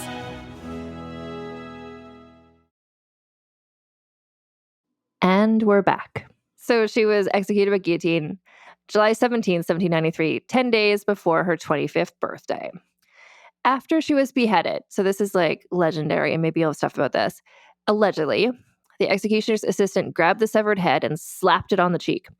According to legend, the head blushed under the slap, a tale that has been used as evidence for those who believe humans retain consciousness for some time after being decapitated. I feel it's more like, I don't think it's like, oh my God, she blushed. I think it's more just like you hit her on the face. So like the blood vessels, like, anyway, so that's a weird thing. Aftermath. I'm going to go through this, but then we will pivot to your art talk. Cool. So she was killed, and the Jacobins did what they could to ruin her martyrdom, which is like another, again, like Luigi, as we're recording this, still very much alive. But, you know, like when Luigi was first arrested, like even before that, when people didn't know who had done this, everyone was just like, whoever did this is a hero. And like all of society, like the left, the right, everyone was just like, we support this. So like, you know, news were trying to be like, oh, there's a alleged murderer. And we're like, we're not going to hate him if you're running this article next to this picture of the hottest man alive. Like, so many people are so confused that so many people are on Luigi's side. Like, didn't Reddit had to like shut down the like Luigi thing because like people were being too. Anyway, so everything that she had planned, like the look, the hat, the way that she did it, the bathtub, like the cart with the rain, like not that she planned that, but maybe she did. She had become a martyr, like instantaneously. Like she was this angel, what was she called? Like the angel of assassination. So the Jacobins were like, we need to get people not to support her because she is against us, the Jacobins. Right. So you know what they turned to is pamphlets. Some anti-Charlotte pamphlets. The pamphlet circulated claiming, actually, she was not beautiful. Actually, she was deformed. That beautiful woman we all saw wasn't Charlotte Corday. Yeah, like we saw. Exactly. You know, there's so many horrible things about her. She read books. She was a woman who read books. Oh my God. Including pornography. She was so monstrous. Like, she's basically not even a woman. Like, they're just trying to be like, because that was part of what was so iconic about it, was that it was a woman who was unapologetic, and that just made people think and be confused. And so the pamphlets were like, actually, she looks like a woman, but she's not a woman. So like she reads books. So like she sucks. Right. The Jacobins, like, this is just shitty. She's dead, thank God, because they ordered an autopsy to see if she was still a virgin, because they were still convinced that she had acted like some man, her lover, must have gotten her to do this. So like, we'll prove that she's had sex. It's like, guess what? She hadn't. And they're like, that makes her even more monstrous. I love that. It's like, either way. Yeah, like, oh, she's winning. She's no unnatural. Winning. She's unnatural. Why didn't she have sex? That's weird. I know. Oh my gosh. And then 10 days after her execution, Robespierre, who's always wanted to just like jump on like something else that happened in the world to his advantage. He was just like, you know, I should be in charge because, you know, look what's happening. Women are killing Marat in bathtubs. Like, you need a strong man to be in charge. And that's me, Robespierre. So 10 days later, he took his place for the first time on the Committee of Public Safety. And thus began the terror. So the Committee of Public Safety was like a group of 12 men who ushered in the new era, which was no longer about revolution, but about terror. And one of the first things they did was to say women can't be politically involved, women can't have political clubs, women can't. Basically, like what Charlotte did, like was so terrifying to them about like, oh my God, if women start doing shit, like we can't handle that. So like in that way, she kind of pivoted things. She hoped that this would stop the revolution and not the revolution, but like the murders and the terror. But in fact, this pivoted everything into revolution and Right. terror. Just ratcheted everything up. Mm-hmm. And so, Gavin, you're here to talk about the art of it all, because like, how could you not make art out of this extremely exciting situation? Yeah. Spectacular person. All right, let's do it. So I have 3 works of art that I want to talk about in depth, all of which are variously related to Charlotte Corday. So let's just dive right into it, okay? So as we all know, there was intense public interest in both Corday as the criminal right after her execution, but also there was interest in the crime she had committed, the murder. How did the murder play out on the day of the assassination, right? So artists of various kinds all stepped up to satisfy this curiosity however they could. Maybe that meant painting a picture, doing an engraving, writing a detailed lurid account for publication in a pamphlet somewhere else. And I even read about one puppeteer who created a marionette version of Charlotte No, Corday. Yes. that's the most French thing. I mean, puppet Wow. theater, man. It was real.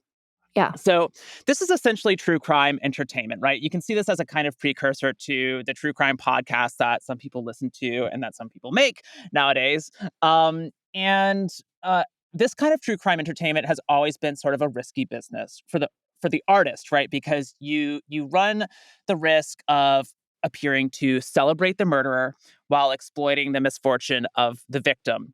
And things are even dicier because unless people have forgotten, we're in the middle of the French Revolution, where it is very easy to get killed if you are seen as ideologically suspect at all. Remember that puppeteer who created the marionette of Charlotte Corday? Yeah. He was executed. No. Yes. So you have to be very, very careful as an artist whenever you decided to take up the story of the assassination of Jean-Paul Marat. You had to really make sure that you were like not on her side. You had to make sure that you were just like, she was an unnatural woman who read books, and Marat was this bathtub guy who... He was the hero in the bathtub. So basically, I wanted to start with a painting that offers a case study in how one painter went out of his way to represent the murder of Jean-Paul Marat without appearing to glorify Charlotte Corday. So it's a way of catering to public interest in the crime without, losing your head. So as it happens, and you have already introduced us to this painter, it was Jean-Jacques Hauer. He's the guy who goes to paint a portrait of Charlotte Corday in prison. And I had not realized this until I started preparing for this episode, but actually Hauer painted multiple images of Charlotte Corday. And one of them went on display at the Paris Salon in August of 1793. So this is just about a month after the assassination took place. It's still very fresh in people's minds. So I have sent you an image of this painting. So maybe you could just describe it for listeners. This is the first one? Yes.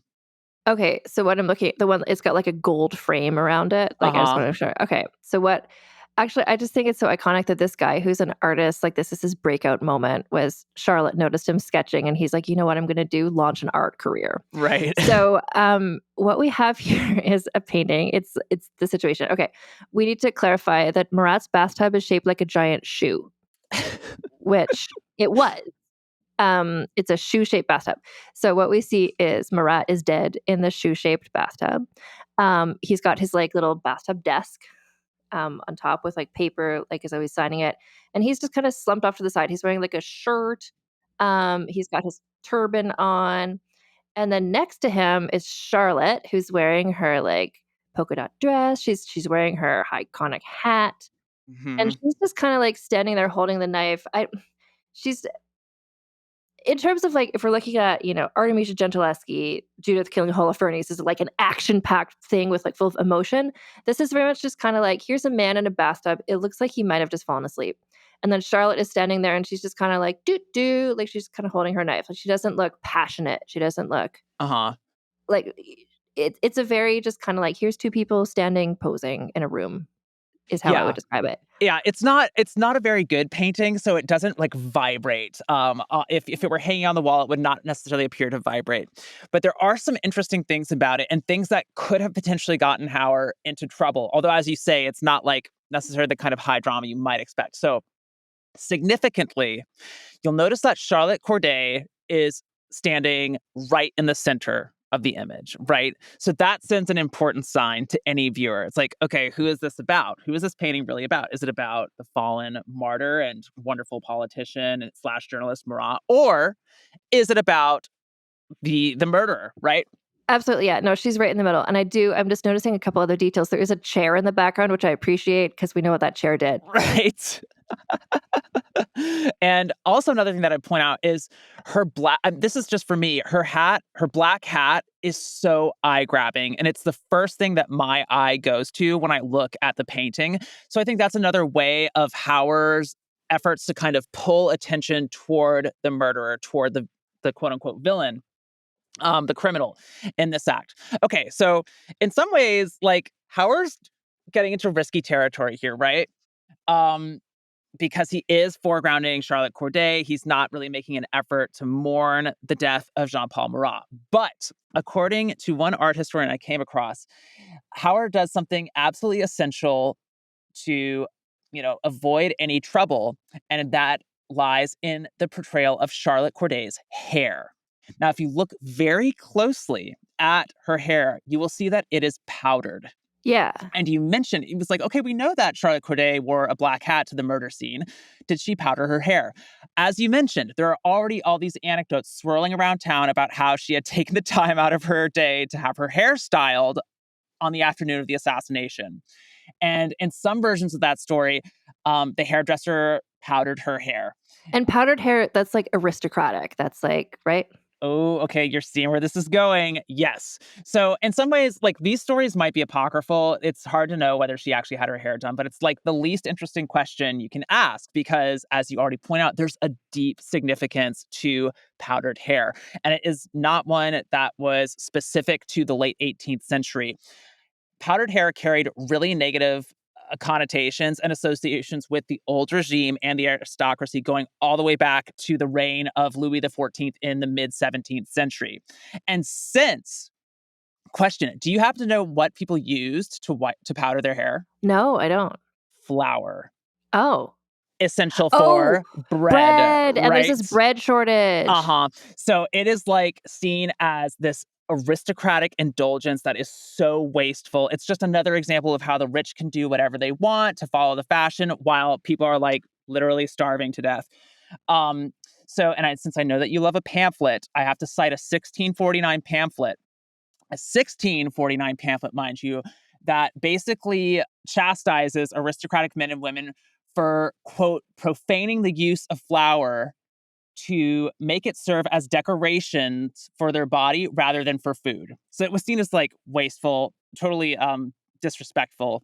Fast forward to the end of the 18th century, you have writers like Louis Sébastien Mercier, really important source for anyone who looks at this period in history. He compared hair powder to luxury items like liqueurs, silks, porcelain, things that only the wealthiest elements of society would have had access to. So back to Hauer's portrait. By having Charlotte Corday appear with powdered hair, he is implicitly aligning her with the aristocracy and therefore against the revolution. So it's a way of actually subtly casting her as kind of an enemy of the people, an enemy of all the good that the revolution was doing. And of course, we know that she came from a minor aristocratic household. Well, that's what I was going to say. So that's interesting because when what I read about when people were criticizing her and trying to get everyone to hate her, they were like, she reads books, she's not really a woman. But I didn't see them saying like she's an aristocrat, which like she was, and that's a way that they could have criticized her. Yes, it would have been a really easy way just to call her into question. Yeah, damage her reputation, all of it. Yeah, that's interesting. So, okay. So this painting goes up in the Paris Salon in August of 1793. Some historians believe that this painting might have inspired a truly famous painter, Jacques-Louis David, one of the most important artists of this period in history, to paint his own version of the assassination of Marat.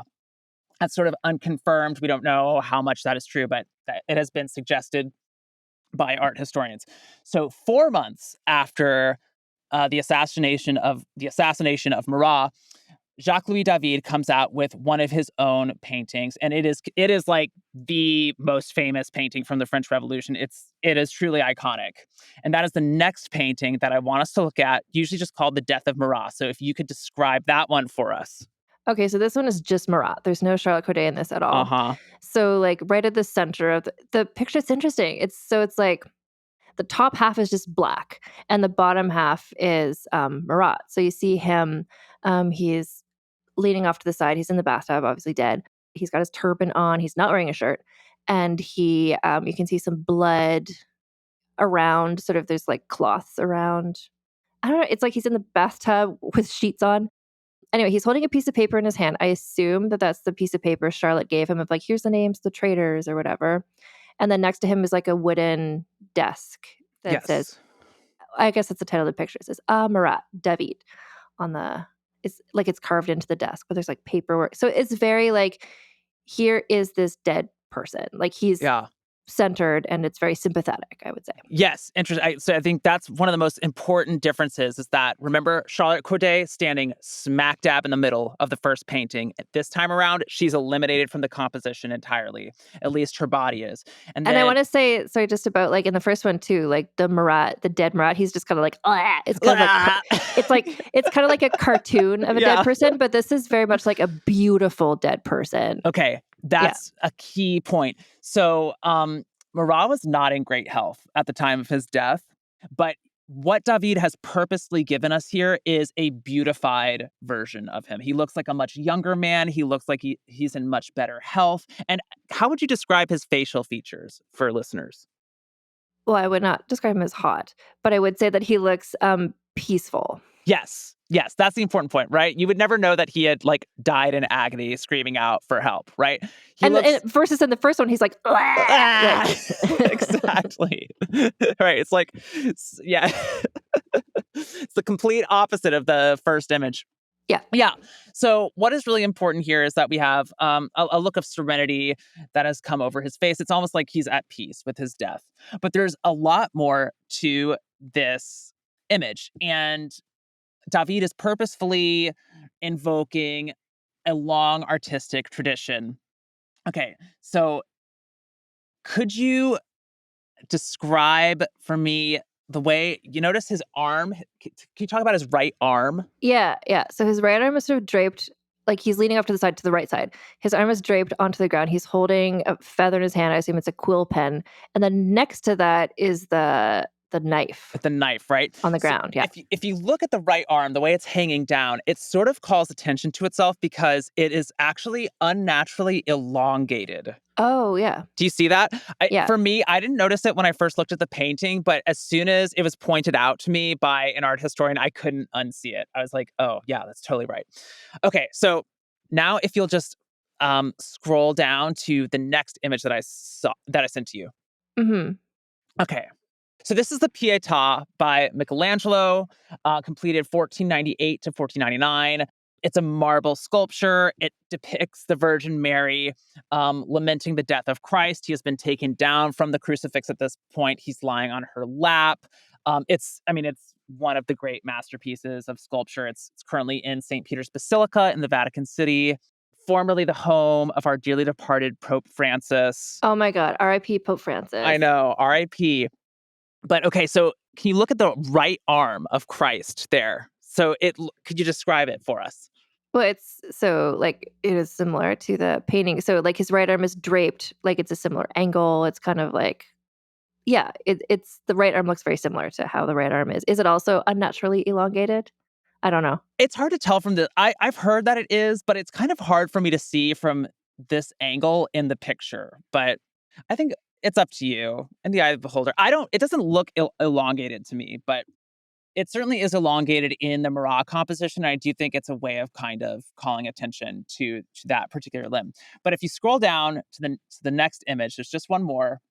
This is the Entombment of Christ by Caravaggio, the Renaissance master, completed 1603 to 1604. And then you'll see here, again, we have Christ with his right arm draping down. So this is the kind of thing that serious students of art, serious painters, and serious art historians would immediately latch onto. These are some of the most famous works of art in art history that have come before David's painting.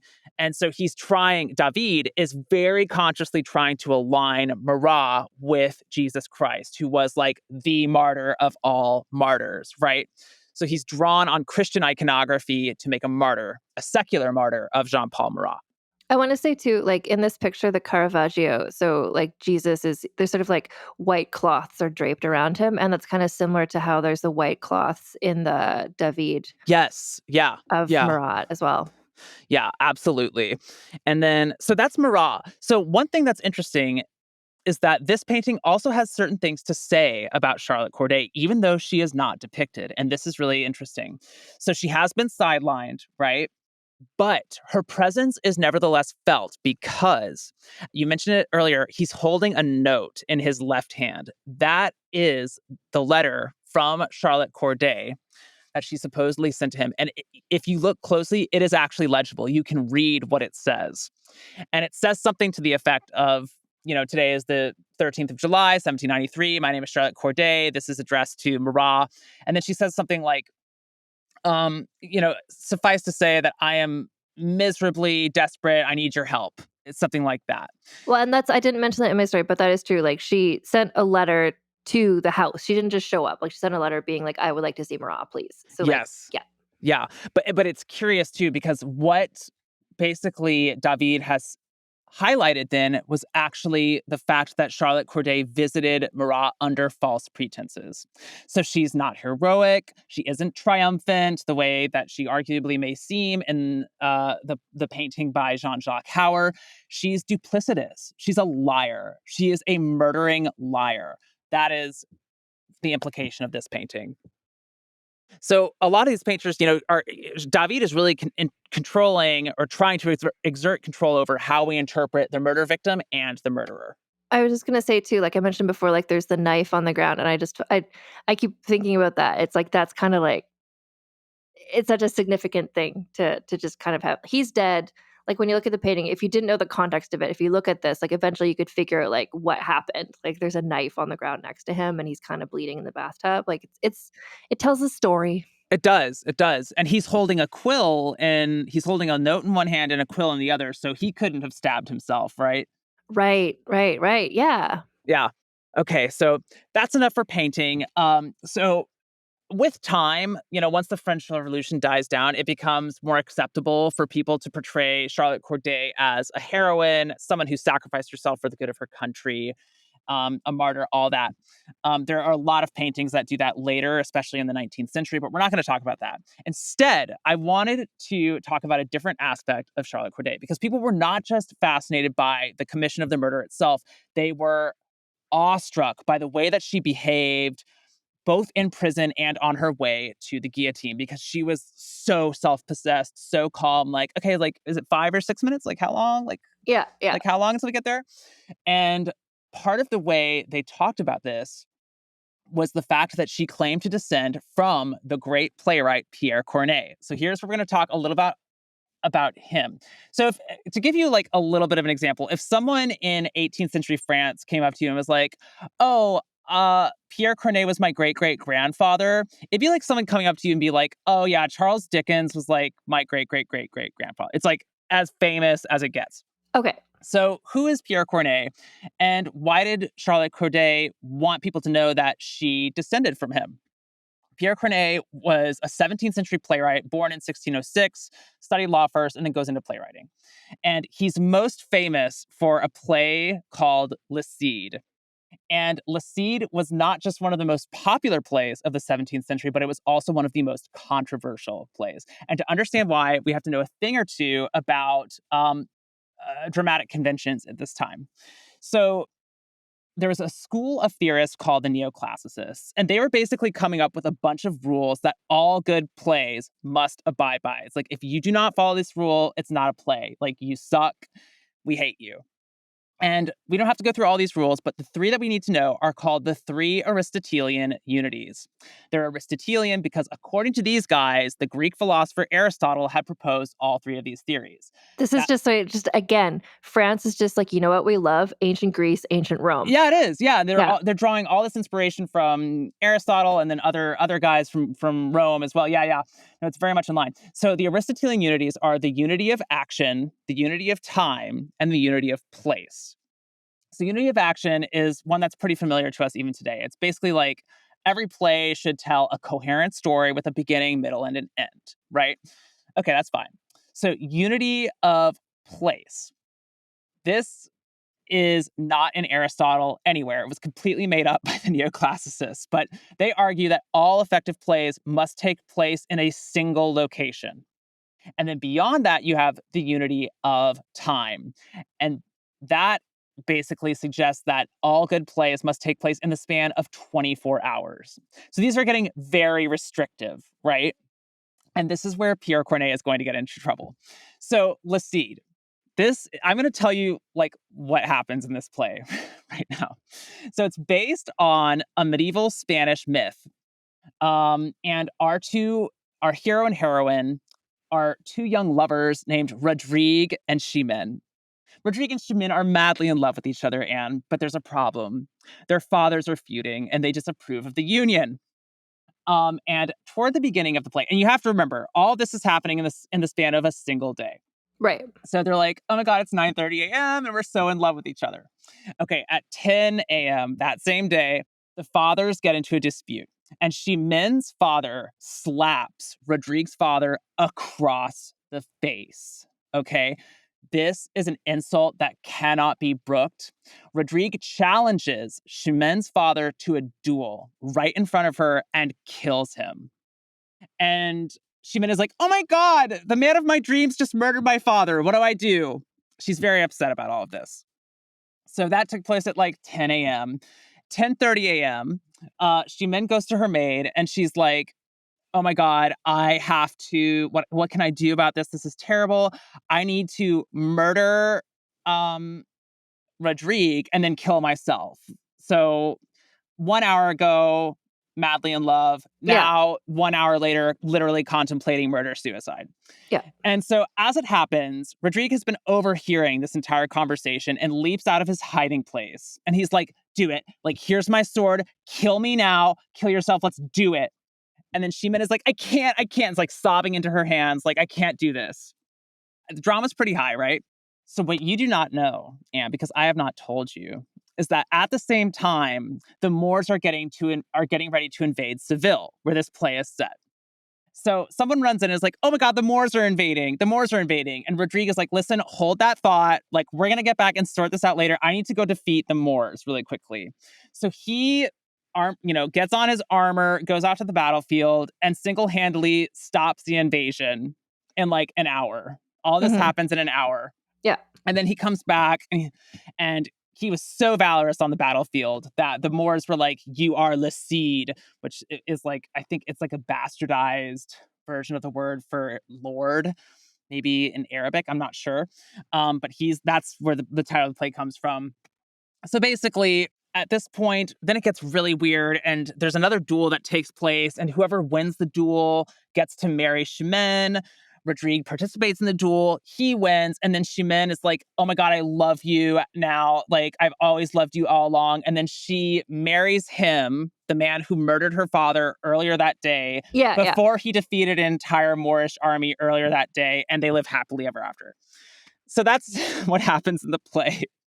And it was like a box office smash. Audiences loved it, but the critics were like, this is garbage. Like, all that shit couldn't happen in a single day. That's preposterous. And how could she marry the man who literally slew her father in a duel? So this leads to like a giant, literally 3-year controversy. Like, people are debating this play for 3 years. And in the end, the French academics are like, they issued a formal verdict and they're like, this is not a play. We don't know what it is, but it's not a play. And so that's the seed controversy. So what can we draw from this that is relevant to Charlotte Corday? I think one thing to know is that Corday is writing about some of the most profound human emotions expressed in their biggest way, right? So it's like the hunger for revenge, the sense of filial duty. My sense of filial duty is so deeply felt that I will murder the love of my life, right?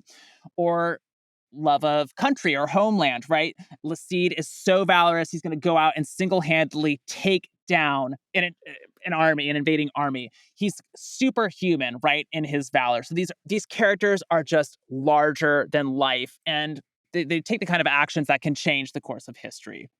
In other words, it also helps that Corday was this just sensational writer who wrote this burnished, flawless verse. There's a very strict way for how you had to write verse at this time as well. And Is this the stuff where it's like when you're acting, you have to do the specific arm gestures? Is this that whole thing too?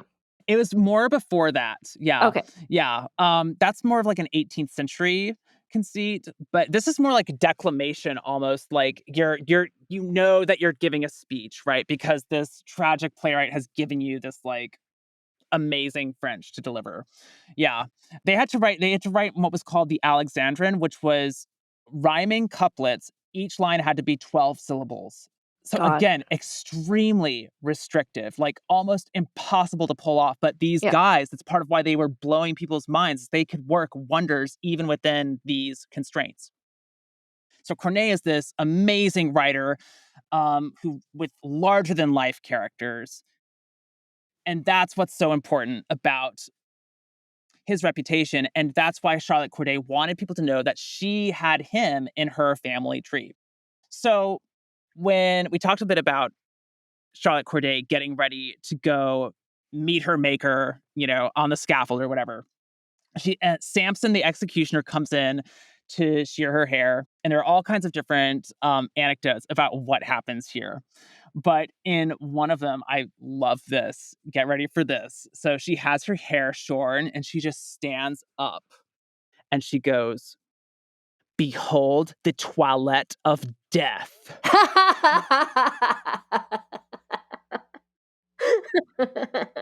Pause for dramatic effect. Very long pause. And then, done by rough hands, but it leads to immortality. And Yes, Charlotte. Yes. I mean, metal as hell, right? Yes. Yes. Yes. And so later biographers cite this line and they're like, she could deliver Cornean speeches with complete naturalness, right? So she spoke the way Corneille wrote, and she also acted the way Corneille's characters performed because she was this absolute titan who was so steely, so determined to act for the good of her country and all of that. So the relationship with Corneille shaped the way that some people interpreted it and probably in many cases imagined some of her last hours on Right. Earth. So there you go.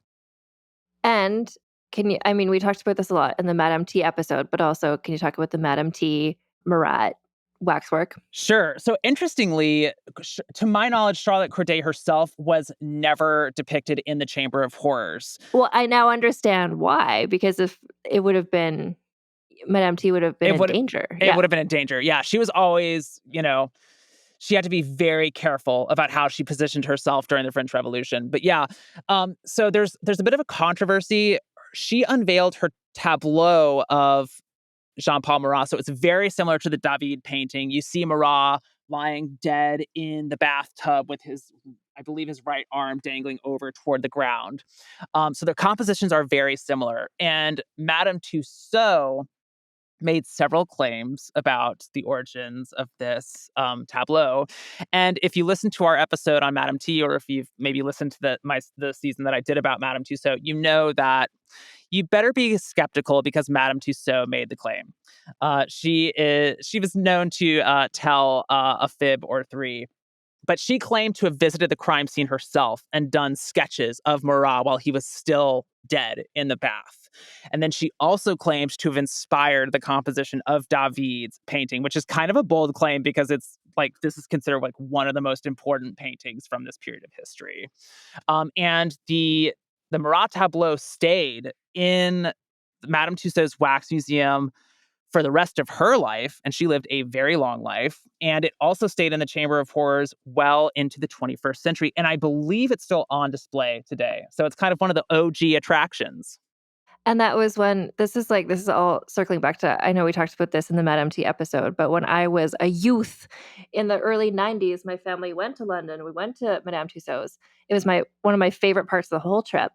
And I remembered the Chamber of Horrors, obviously, imprinted on me like it did on so many people. And I remember this dead guy in a bathtub. Okay, so when you saw him. There you go. Yeah. No, but I didn't know the context. And then when I was researching for just actually for the Madame Tussauds episode you and I did, and then just for the French Revolution, I'm like, oh, that was that, because I was like, that guy, dead guy in a bathtub. I remember seeing dead guy in a bathtub.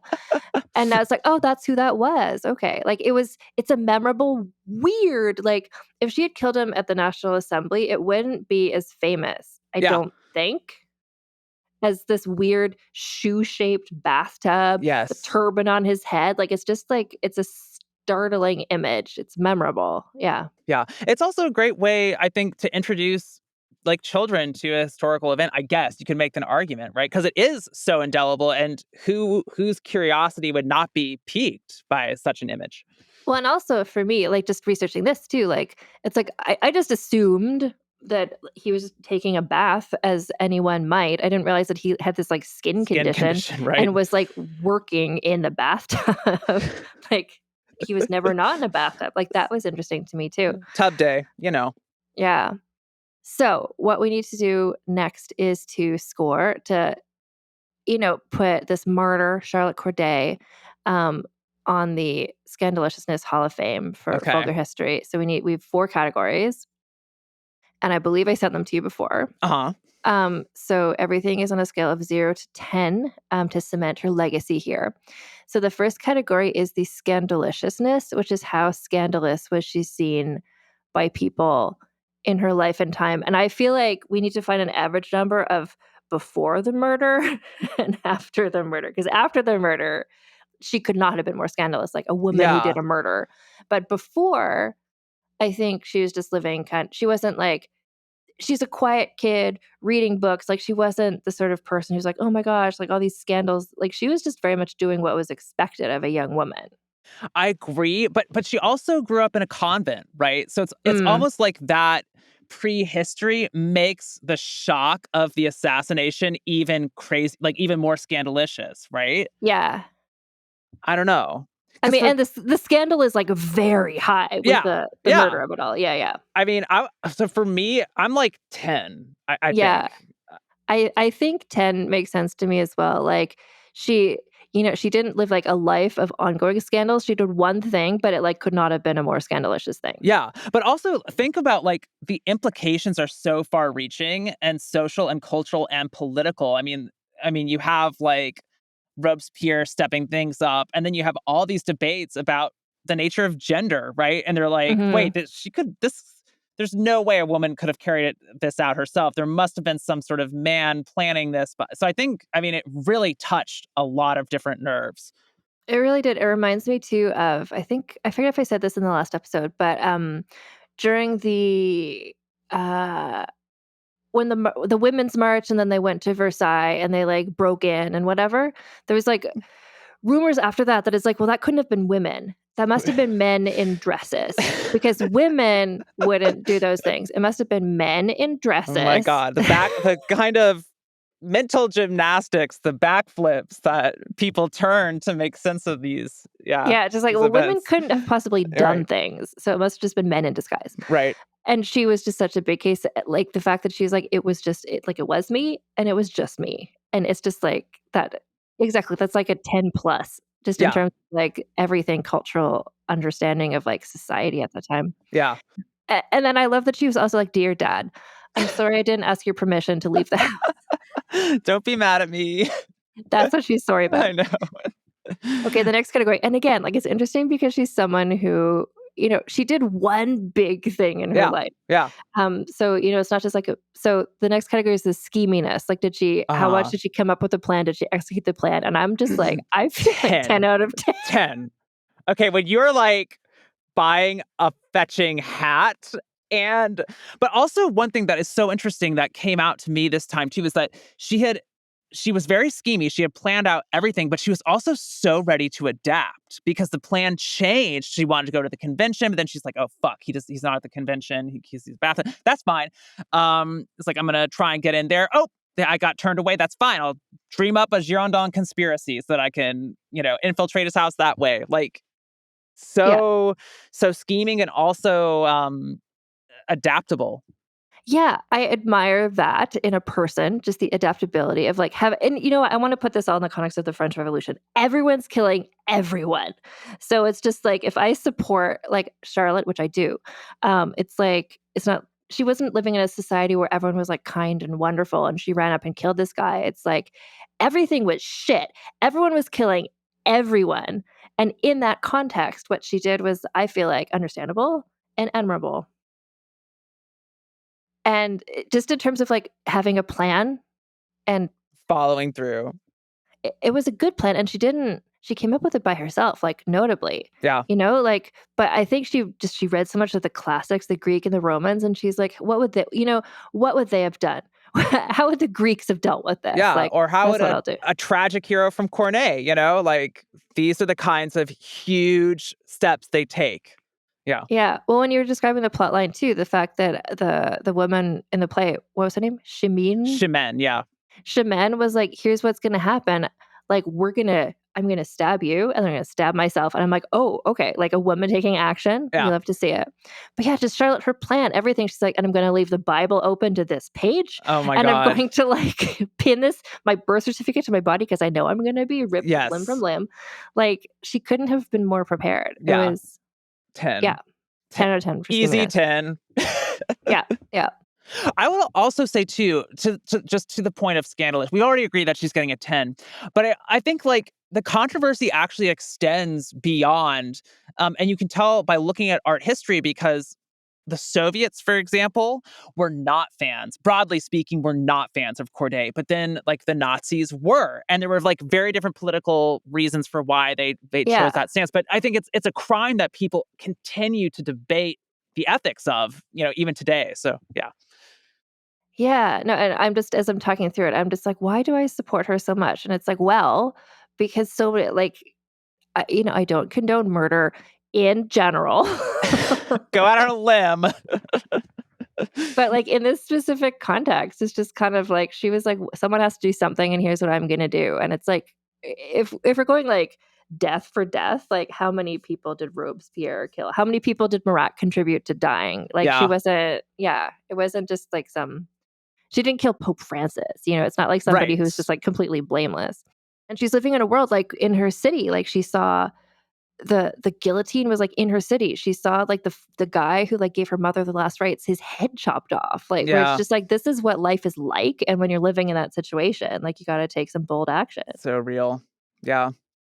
I think also as a woman, right, she had very little ability to express herself politically in the political arena, right? So it's sort of like, okay, well, I have no fucking voice. So what I do have is a knife, and I can use that to achieve something politically. Yeah, like how can I make myself heard? Like, well, she found a way. Yeah. Versus like the other women I've been talking about on the show in the last couple of weeks who like would make speeches and publish pamphlets and stuff, and they were continuously dismissed as being like, oh, this is weird. Why are you talking? You're a woman. Like, they tried, like that didn't affect any change. So the next category is actually, we're going to skip ahead and then double back. Okay. So kind of related to this. So we have this sexism category, which is kind of like, this category is there to, how much more could somebody have accomplished if not for the patriarchy, if not for sexism. And I think her score in this would be, like we were just saying, like maybe if she could have been politically involved, she could have acted differently. Yeah. But I don't know how much sexism was holding her back. It's like she wasn't forced to marry somebody when she was 12. She wasn't like, she had more. Yes. Yeah. I think definitely had more agency. I would say that, it did prevent people from hearing what she was saying in the immediate aftermath of the assassination, right? She's like, I did this for a reason. I did this to prove a point. Like, I killed this one man to save the lives of 100,000, right? She had a serious message that she was trying to send. And people were like, okay, but like, where's your, like, who is your husband? Where's your dad? Who's the guy who like put you up to all Yeah, this, yeah. right? True. You know? So I don't know. I think, yeah, I might do something like a 5. I'd be cool with that. Yeah. Yeah, like it certainly affected her life, but like other people who score highly in this category have much more Right. stuff getting in their way. Like yeah. And again, like she was sort of like, this is what my life situation is like. This is how I can move around in the world that I'm in. And yeah. Yeah. And then the final category is significance. And this is like significance, I would say, like to the French Revolution. Like she has a significance of like her action Okay. kind of gave Robespierre an excuse to do what he already wanted to do, but it let him kind of speed that timeline up. But then the significance to like art history, the significance to political history. I would say Marie Antoinette is like a 10, right? Like Yeah, that's yeah. a 10. For me, I think Charlotte Corday is extremely significant politically, culturally, etc. But I don't know if she's like on the same level as Marie Antoinette, you know? Mhm, So mhm. for me, my hot take would be like 8 or maybe 9. Maybe we want to give her a 9. I don't know. Mhm. Let's do 8.5. Okay. Okay, if we can do 0.5, like if we can bring in some 0.5s, Yeah. let's do it. So that gives her a total of 33.5. And I just Wow. want to see Pretty where high scoring. it is a high score. Let me just see where that lands her. She's the highest rated of any of the women of the revolution we've done so far. Wow. And I think that's partially because she was kind of the most impactful. Uh-huh. Uh-huh. Well, and also because, well, there's a lot of different categories, but because she had the impact, but she also had the scheminess. Like some of the other women were like, I want to affect change, so I'll write some pamphlets. It's like, well, that's not a scheme. That's just kind of like a thing you're doing, and I respect it. But that's Right. that's not what we reward on this podcast. You're not really thinking outside the box there. Like, No, and like the other women too, who are people like, oh my God, women are being revolutionaries. It's like, yeah, that's like a 6 or a 7 scandalushness, but she like killed Marat in his bathtub. Like, yeah. no, she's definitely the highest rated. Do you know the painter of this era, Adelaide Labille-Guiard? Yes. Yeah, so she is a 32. She's a 32. Wow. Okay. Yeah, Charlotte Corday 33.5. So they're Wow. neighbors in this area. Who has the highest score of all time? Of all time, Uh-huh. of all time is Fredegund, Queen of Neustria, who I don't know if you've heard of. I haven't heard that She's one. like a major heroine of this podcast. This is like, I want to say like the 10th century, like proto France. Uh-huh. I named the scale after her, the Fredegund Memorial Scandalushness Scale, because Okay. she was like, That says it all.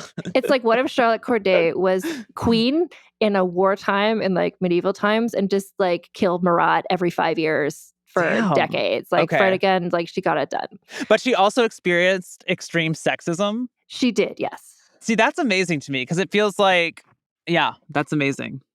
Yeah, the thing with Fredegund is, well, there's lots. I did like 3 2-hour episodes about her, but because there's a lot to tell. But part of the thing with her is just like she always had to be like, well, I'm actually just the regent for my young son. Like she could never actually be in charge. She always had to be like, well, this is my husband, this is my son. Like I'm just doing this all for him. Like she could never. And then when she died, the grave just said like, here lies Fredegund, mother of kings, and it's like, oh. Yes. Mother of, right. That's all she was. Do we know anything about Charlotte Corday's burial? I mean, I assume she's just thrown in a pile with all the other bodies that were executed. Yeah, that's probably true. I'm sure it was an unmarked grave. I mean, Yeah, I don't know. It would be still controversial to this day if France put up like a statue of her or something, I guess, because it's like, are we celebrating a murderer?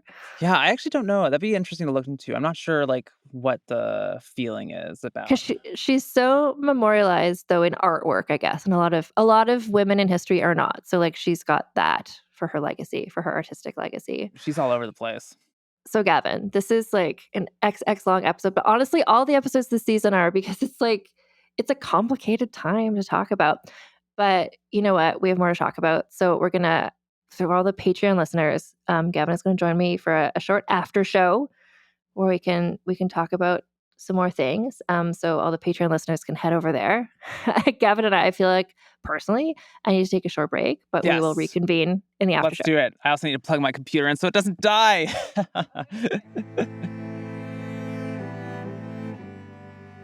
So if you want to hear what Gavin and I had to talk about next, head over to the after show, which is available on my Patreon for all Patreon members at $6 a month or more. Or if you just want to hear more Gavin, just like go listen to his podcast, The Art of Crime Podcast. It is so good.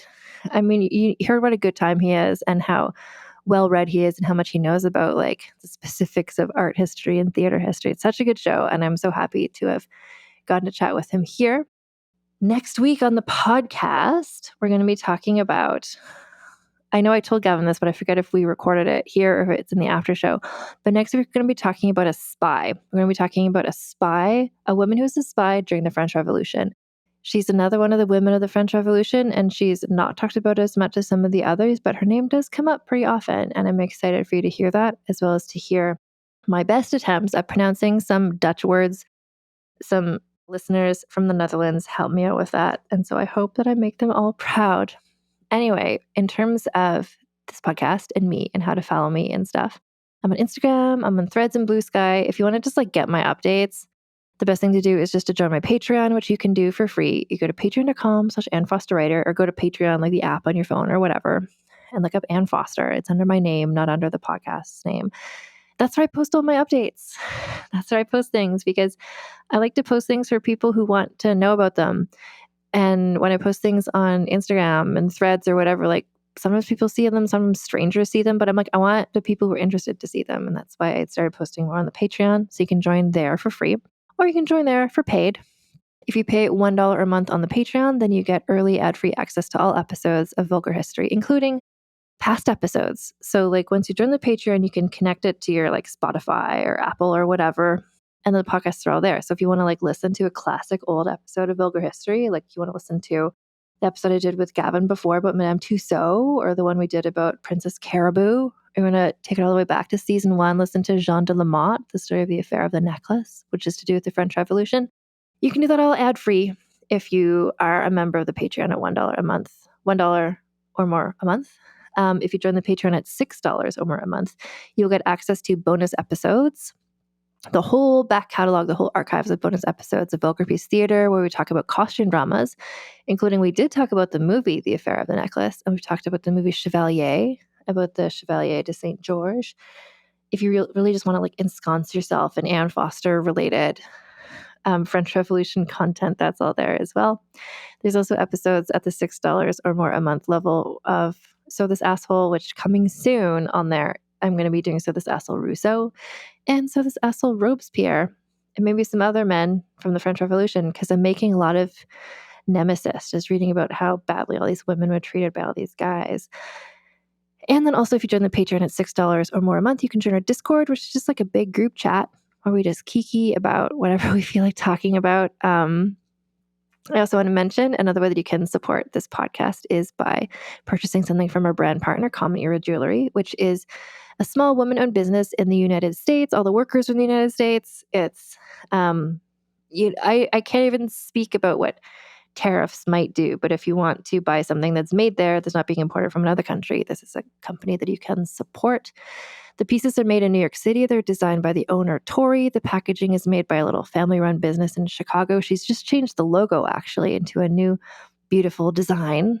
But because Tori is responsible, she's going to use up all of her previous packaging before she switches to the new design on future orders. Anyway, they make beautiful jewelry inspired by women from history. You know, who would have been all about it is Charlotte Corday, with her love of Greek and Roman times. So there's people in there from, if you're looking at ancient Egypt, there's like Hatshepsut is there, Cleopatra is there from ancient Roman times, Agrippina is there, Livia is there. Like you can really just like embrace your inner classicist by getting some of these designs.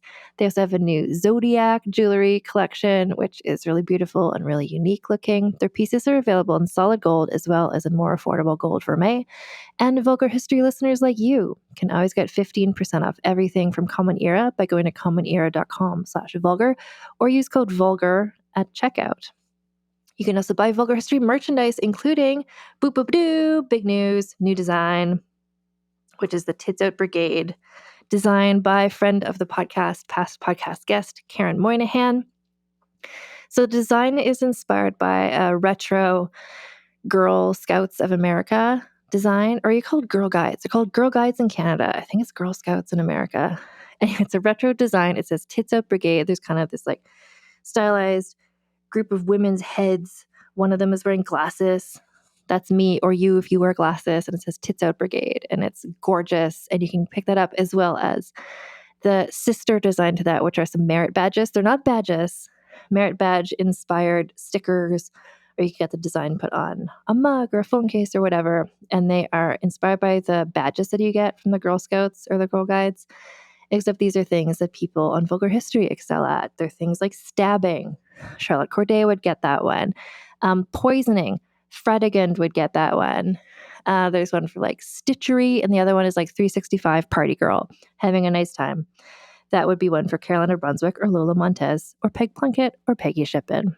Anyway, you can get these beautiful new designs in one of our 2 merch stores. If you're in America, go to vulgarhistory.com/store, which takes you to our Dashery store, which is where you can order things in America with OK shipping in America. If you live anywhere else, including Canada, go to vulgarhistory.redbubble.com, and that gets you all the same designs, but just from a different store where the shipping is a bit better for like the UK or Ireland or the Netherlands or wherever you are. And you can get in touch with me if you'd like to. If you go to vulgarhistory.com, there's a little contact me form, and that sends an email to me that I will see. Or also my DMs are always open on Instagram. And yeah, next week we're getting into some spy shit. It's exciting. I love a spy moment. French Revolution, a great excuse for being a spy, frankly. And you can hear all about that there. So until next time, my friends, keep your pants on and your tits out.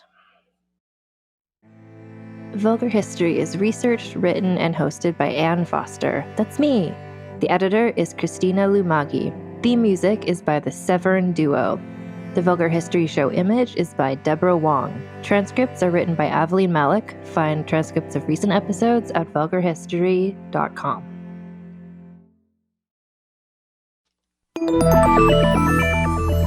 Can you actually change your personality if you want to? How does peer pressure work, and why is it so powerful? Should you ever really trust your gut when you make a big decision? These are just a few of the topics we've recently covered on my podcast, Something You Should Know. I'm the host, Mike Carruthers, and each episode of Something You Should Know covers multiple topics that are likely relevant to you. You'll discover things you can use in your life today, right now. Like how to have a great conversation, how to be more courageous, the anatomy of the perfect apology, and much, much more. To date, there are over 1,000 episodes of Something You Should Know, and we've gotten over 4,000 mostly 5-star reviews.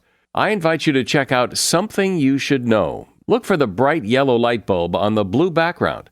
Something You Should Know, wherever you listen to podcasts. I'm Amy Nicholson, the film critic for the LA Times. And I'm Paul Scheer, an actor, writer, and director. You might know me from The League, Veep, or my non-eligible for Academy Award role in Twisters.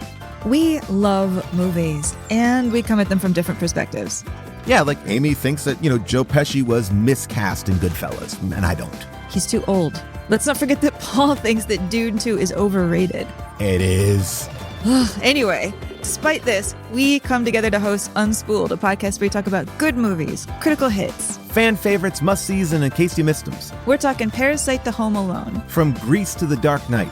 We've done deep dives on popcorn flicks. We've talked about why Independence Day deserves a second look. And we've talked about horror movies, some that you've never even heard of, like Ganja and Hess. So if you love movies like we do, come along on our cinematic adventure. Listen to Unspooled wherever you get your podcasts. And don't forget to hit the follow button.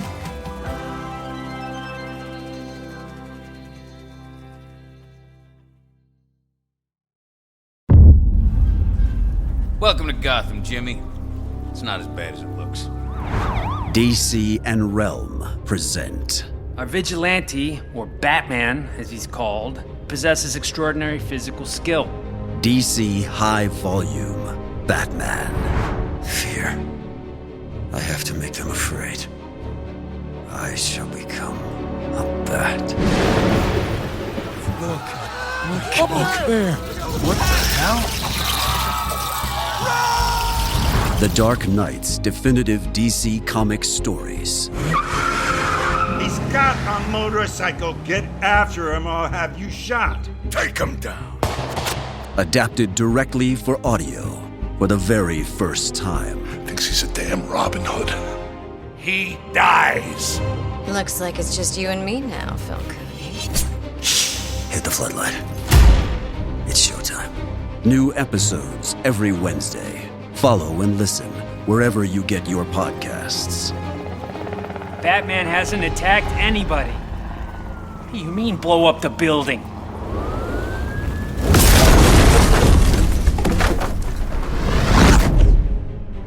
From this moment on, none of you are safe. DC High Volume, Batman. Available now.